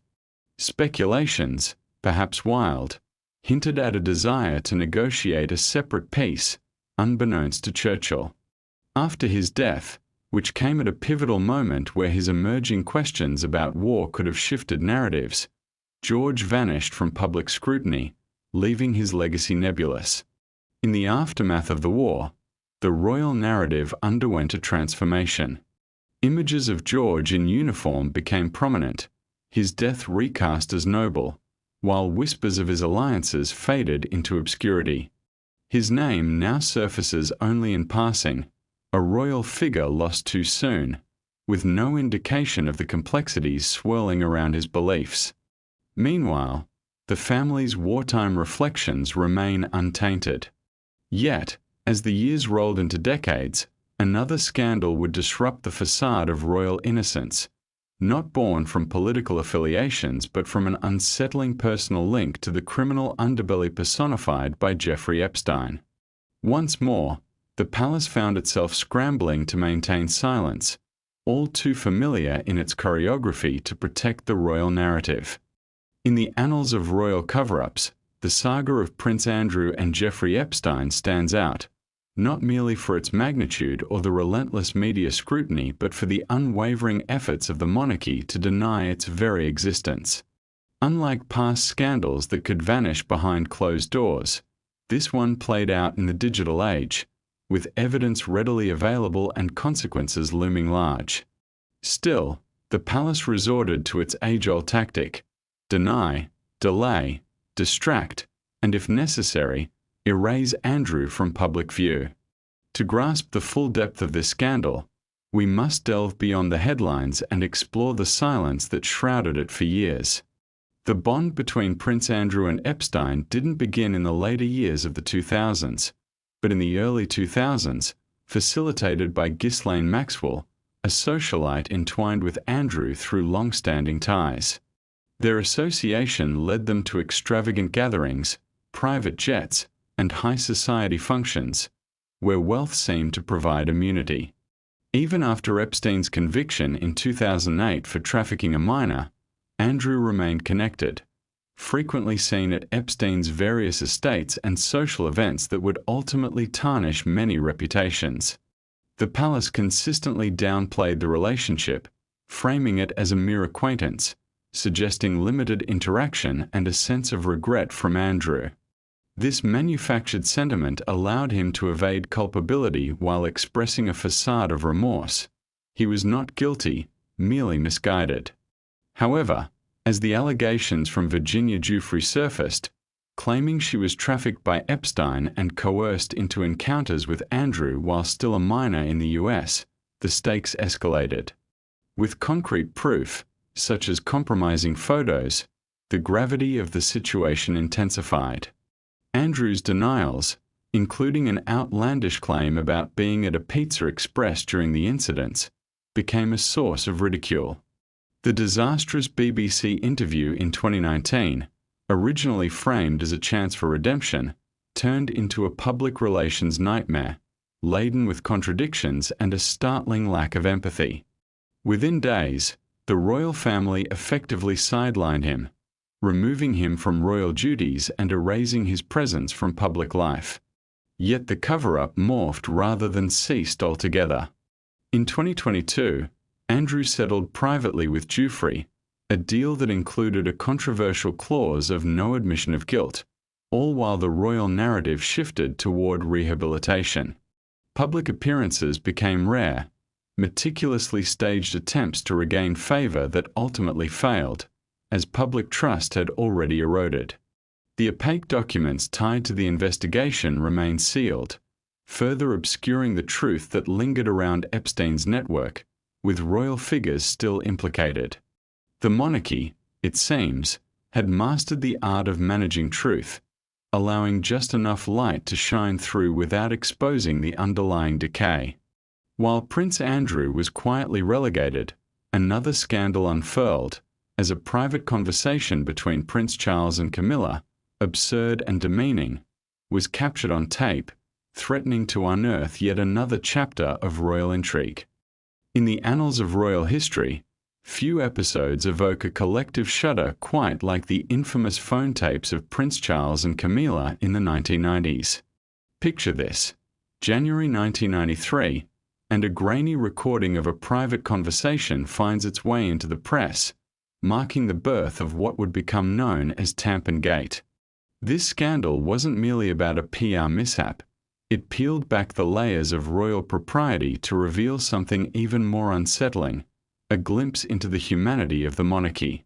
The tale began with a subsequent Sunday tabloid report that exposed an intimate late-night chat recorded in 1989, a time when Charles was still wed to Princess Diana and Camilla was still with Andrew Parker Bowles. Initially met with skepticism, the tape's authenticity was swiftly verified, throwing the palace into a state of unease. But it wasn't just the flirtation that sent ripples through society. It was the content. As Charles jokingly mused about wanting to be inside Camilla's trousers and whimsically lamented the thought of being a tampon, he unwittingly turned himself into fodder for every comedian across Europe. Overnight, the poised image of Prince Charles crumbled, revealing a man entangled in the awkwardness of desire, far removed from the polished facade perpetuated by Buckingham Palace. In response, the palace opted for a strategy of silence, citing privacy violations, but behind closed doors, efforts to control the narrative surged. A portrayal emerged that the conversation was lifted from a time when Charles's marriage was intact, even while legal maneuvers tried to suppress further coverage. Diana, with her own nuanced strategy, claimed her space in the narrative, elegantly reframing herself as the aggrieved party. As the storm brewed, Camilla became public enemy number one, labeled the other woman and the source of scandal. Thus, the monarchy, fearing the unraveling of its reputation, clamped down on Charles's public image, and staged appearances became highly scrutinized affairs. Yet, nothing could obliterate the jarring reality of the recording, raw and unscripted. In the years that followed, the couple worked to mend their public personas. Marriages dissolved, acknowledgments of past mistakes emerged, and, quite remarkably, time did its magic. By 2005, Charles and Camilla wed in a ceremoniously understated fashion that starkly contrasted royal tradition. However, Tampongate lingered like an echo in the halls of history, exemplifying a profound vulnerability of the monarchy, not through revolution or scandal, but rather through undeniable humiliation. It remained a testament to the raw and real, a sharp crack in the glossy surface of royal life, and what followed would rock the foundation even further, a tragic car crash in a Paris tunnel, forever marking the legacy of a Princess of Wales who would never return. The investigations surrounding the untimely death of Princess Diana in 1997 were nothing short of a seismic event for the British monarchy, a bastion built on symbolic gestures. The nation mourned not just the loss of its beloved people's princess, but faced an unprecedented clash between the royal family's customary aloofness and an overwhelming surge of public sorrow and suspicion.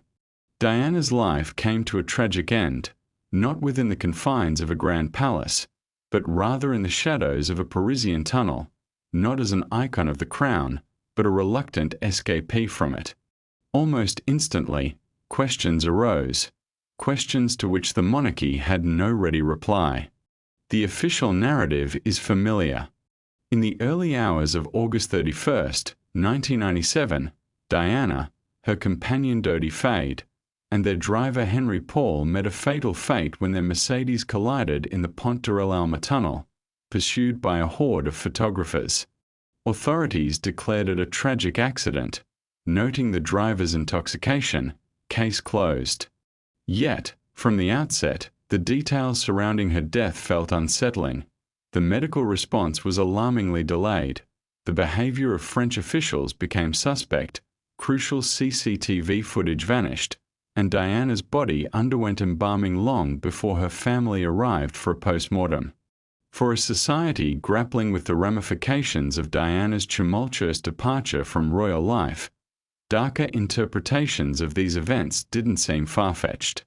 Particularly for Mohammed Al-Fayed, Dodi's father, his suspicions deepened into accusations that the royal family had orchestrated the crash, fearing Diana's potential marriage to a Muslim and suggesting that intelligence agencies were involved. He alleged that she was pregnant and had been murdered to safeguard royal lineage purity. As anticipated, the palace chose silence. Engaging with such accusations was fraught with peril. Over the years, several inquiries were conducted. The French investigation concluded it was purely an accident, while the British Metropolitan Police's Operation Paget, a costly, 3-year exploration, reached the same conclusion. No conspiracy, no foul play, just bad decisions and an inebriated driver. Even so, the findings of Operation Paget unearthed many troubling aspects: the absence of security footage, manipulations of evidence, and Diana's ominous letter to her butler, foretelling of a potential fatal car accident at the hands of her husband. "My husband is planning an accident in my car," she had written, a message that, dismissed as paranoia at the time, echoed eerily in the wake of her death. The royal family's response may have been the most damning element of this tragic affair. In the wake of Diana's passing, the Queen maintained an eerie silence. The flags at Buckingham Palace remained unmoved at full mast, and public statements were conspicuously absent. As the nation grieved in the streets, the monarchy appeared trapped in antiquated mourning protocols, uncertain as to how to acknowledge Diana's status. Only after an overwhelming wave of public outrage did the palace modify its stance, leading to the Queen's televised address and flags flown at half-mast, alongside a grand state funeral. Yet, the late response left a lasting wound, weaving a narrative of not just mourning, but profound distrust. To this day, many harbour doubt that Diana's death was a mere accident, fearing that unseen forces ensured she would never become a mother beyond royal influence, an ex-wife with too much power, or simply a woman who knew too much. In the silence bred from the palace's refusal to engage, conspiracy theories have flourished. What lingers is the uncomfortable realization that the monarchy either could not or chose not to safeguard her, and perhaps, in some minds, didn't even wish to. Yet, history continued its relentless march forward.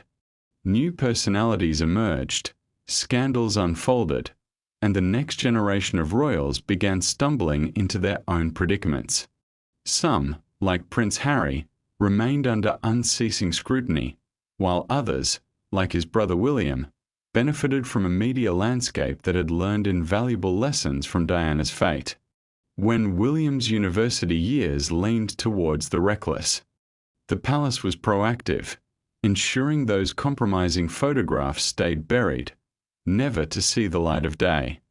Prince Harry's Nazi costume incident in 2005 marked a startling moment in royal history, exposing an astonishing lack of cultural awareness. At the age of 20 and poised to enter Sandhurst Military Academy, Harry made headlines for all the wrong reasons. Instead of a promising future, he was seen on the cover of The Sun, clad in a Nazi uniform while attending a party with an unsettling theme of natives and colonials. His outfit, a khaki uniform with a swastika armband, reportedly sourced from a costume shop, was not merely a poor judgment but a glaring misstep.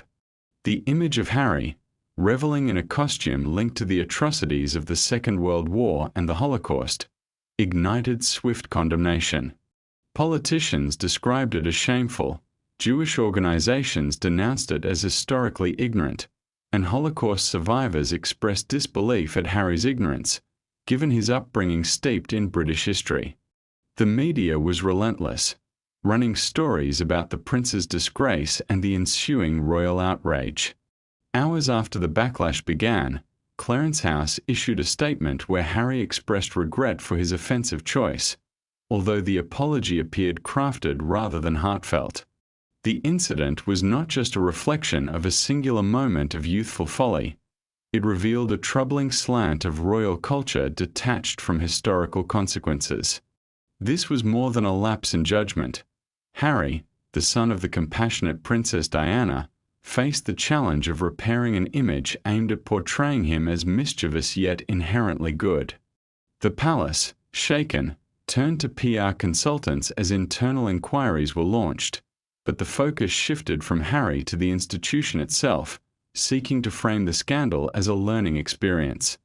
In time, Harry transitioned from a controversial figure to someone donning military fatigues, engaging actively in charitable initiatives and adopting a more measured demeanor, while the public was subtly guided to view the incident as a youthful indiscretion. Yet, the stain of that moment lingered, overshadowing his subsequent advocacy for mental health and social justice. The irony was undeniable. The young man once captured in a swastika was now lecturing on dignity and inclusion.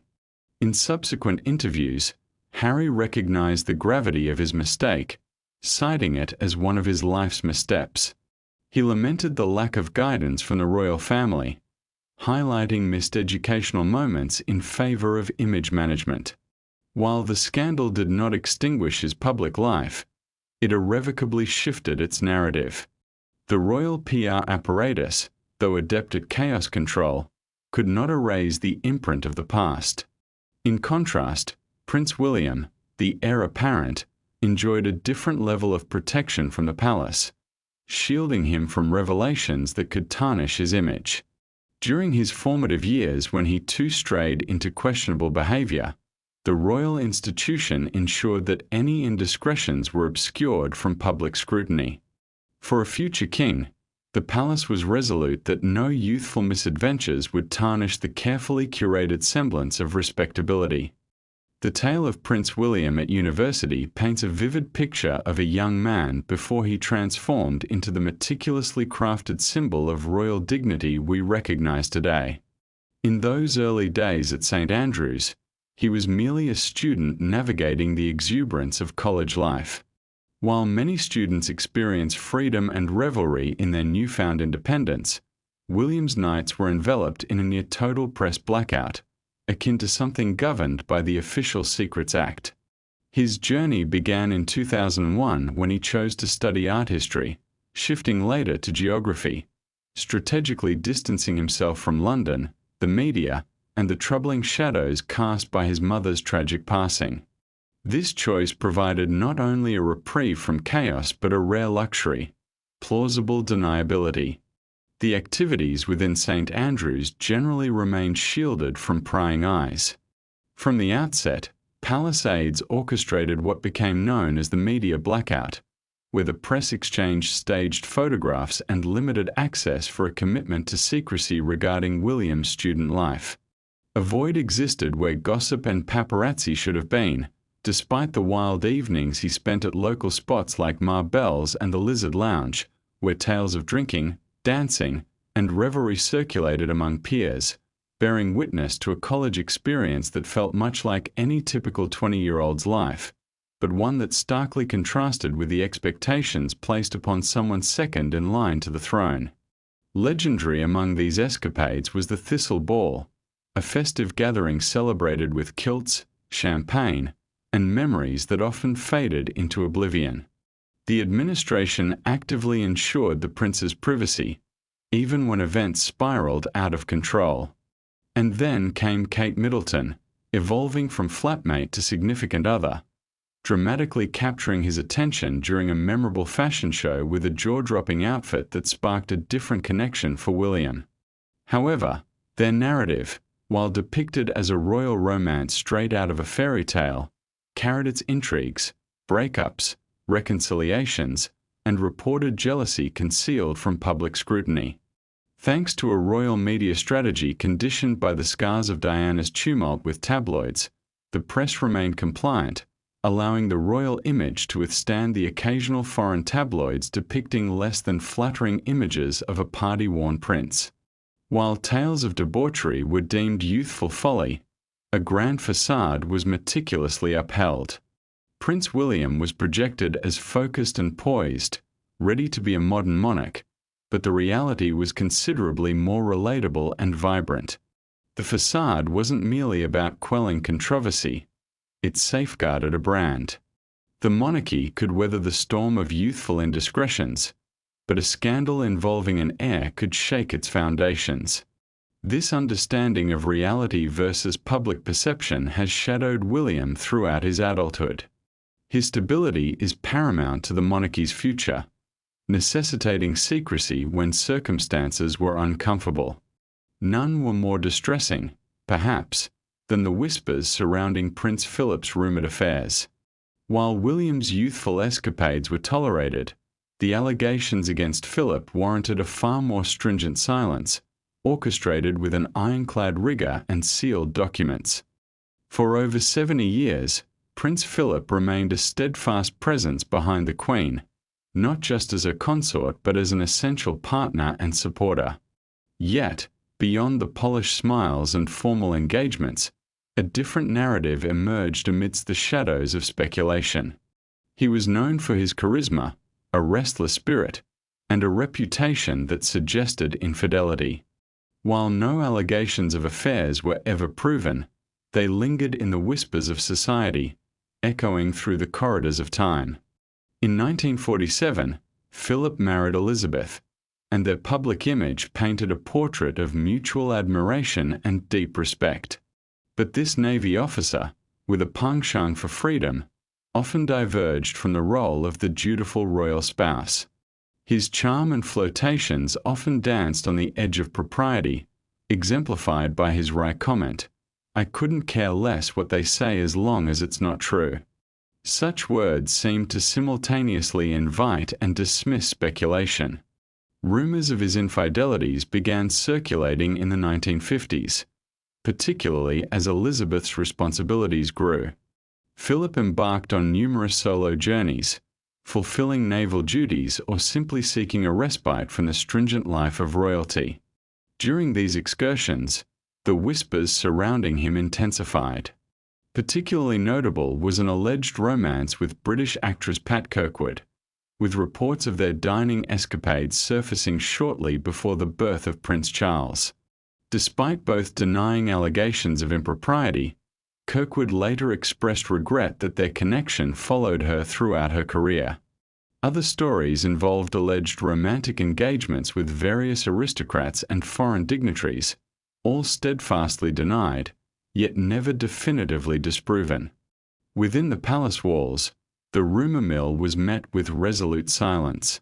No public disclaimers nor legal actions ever came forth. Instead, they maintained a silent agreement with the media: steer clear of the Queen's marriage or face exclusion.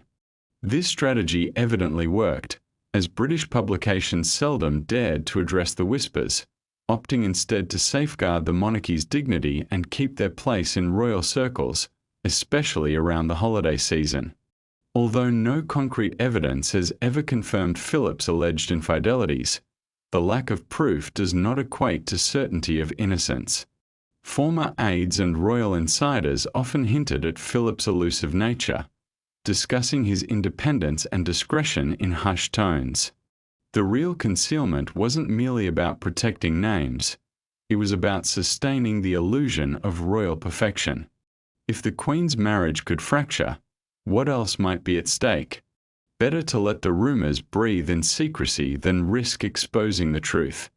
While Philip's elusive private life remained shrouded in mystery, the royal family's wealth was another story, veiled in ambiguity despite its prominence.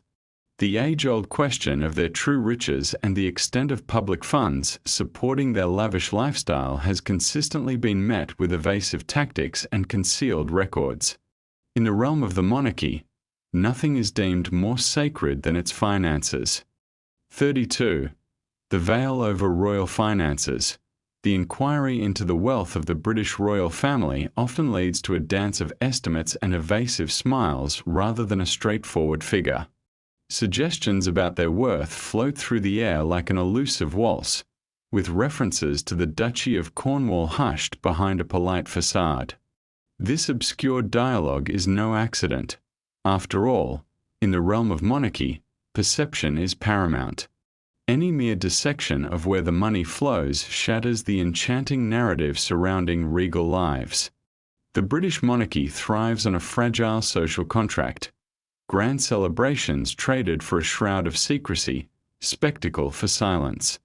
Citizens revel in parades and royal milestones, while the family enjoys privacy and a financial cocoon unprecedented even among the wealthiest.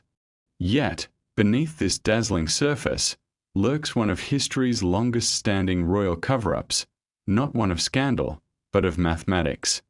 The core of this murky mystery arises from centuries of financial entanglements.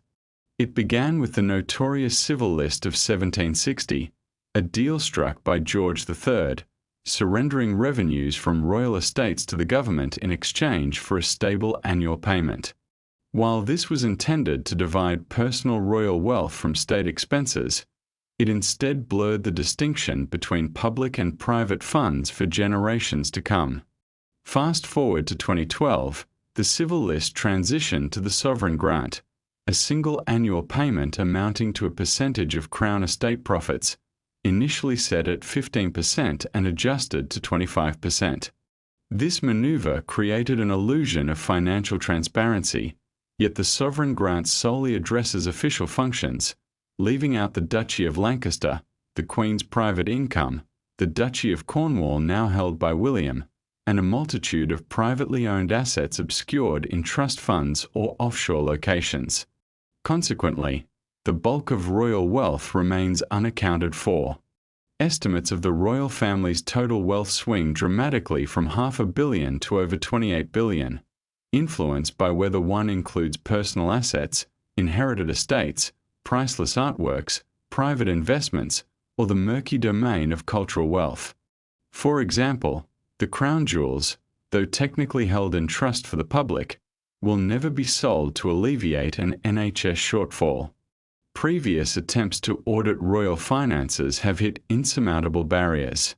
Royal wills, for instance, remain sealed indefinitely. Following Prince Philip's passing in 2021, his will joined 30 others buried in secrecy, a measure to ward off any scrutiny regarding beneficiaries. Journalists probing royal wealth often find themselves entangled in a Kafkaesque web of public relations statements, legal grey areas, and cordial warnings. Queries surrounding the upkeep of the royal train or the taxpayer funding of palaces are frequently deflected. Even Parliament has grappled for clarity, with officials justifying the exorbitant £369 million remodelling of Buckingham Palace by citing national security rather than financial transparency. In 2021, a Guardian investigation unveiled that Queen Elizabeth II had, on several occasions, pressed ministers to adjust laws favourable to her interests, an influence known as the Queen's consent mechanism. This affords the monarch the power to scrutinise and potentially sway proposed legislations that may impact royal finances. One instance revealed her successfully altering a transparency law to protect her private investments, a practice not illegal but rather fortuitously advantageous. This steadfast maintenance of opacity has profound ramifications. It renders any genuine evaluation of the monarchy's public cost nearly impossible, thwarting rational dialogue about its worth. Effectively, the royal family resembles a publicly funded private enterprise, adorned with governmental prestige yet scrutinized by none. Amid this financial obscurity, one particular document remained beyond the palace's control, an elusive letter, locked away on a foreign shore, from a queen to a governor-general, heralding truths yet to be unveiled. The sealed letters from the Queen regarding the 1975 Australian dismissal tell a haunting tale of constitutional upheaval. For a family that often shies away from political entanglements, the British royals have a peculiar knack for appearing at the most tumultuous moments. This was starkly evident in 1975 when Governor-General Sir John Kerr removed Prime Minister Gough Whitlam from office, an unprecedented shake-up that stunned the nation. An elected government fell not to a vote or scandal, but due to the actions of a representative of a distant monarch. The nation was left to grapple not only with the how of this event but also the who knew. Whitlam's abrupt dismissal on that fateful November day rocked Australia, as Kerr exercised his constitutional authority to replace the Prime Minister with the opposition leader. Critics labelled it a coup, while supporters heralded it as a necessary decision to resolve a legislative stalemate. However, scrutiny soon turned to the Queen. Was she forewarned? Did she approve? Was the palace orchestrating events from afar? The royal answer was definitive. Absolutely not. Officials declared that the Queen had no prior knowledge of the dismissal and had only ever acted on her minister's advice. The monarchy would remain an emblem of tradition, a mere figurehead. Yet the mystery deepened with the existence of sealed letters. For decades, correspondence between Sir John Kerr and Buckingham Palace languished, locked away in Australia's National Archives. Historians, unable to access this treasure, were met with a bureaucratic wall. The letters were deemed personal, exempt from public release. This cleverly constructed loophole shielded the Crown from scrutiny. However, resilient scholars, spearheaded by Professor Jenny Hawking, launched a prolonged legal effort to unseal these palace letters. Years passed with the government pushing back, the archives resisting, and the palace maintaining silence. Finally, in 2020, a landmark decision by Australia's High Court led to the letter's release. What emerged was a carefully spun tale of involvement. While the Queen might not have issued a direct order for Whitlam's removal, the correspondence showed Buckingham Palace was deeply engaged in the planning and discussion preceding the event. Kerr communicated regularly with the Queen's private secretary, sharing his strategy and even his intentions to dismiss the Prime Minister, receiving guidance on managing the aftermath to remain untouched by public scorn. It wasn't outright coordination, but it was nothing short of complicity, dismantling the long-held notion that the Crown abstained from political influence. Following the letter's release, Buckingham Palace chose to stay tight-lipped, a silence telling of the very nature of monarchy, which masterfully kept plausible deniability while working in the shadows. Without fingerprints or an official signature, the influence was undeniable, yet formally unacknowledged. The 1975 dismissal stands as a contentious chapter in Australia's political saga. But the enduring impact of these palace letters unveils the true nature of the monarchy itself, a force that holds significant sway, often unnoticed. Thus concludes our exploration of 33 royal cover-ups, revealing a tapestry woven through centuries of concealed truths and guarded records. In the realm of British royalty, silence prevails as policy, history adapts, and the only thing more revered than the Crown is the narrative it allows to be shared with the public.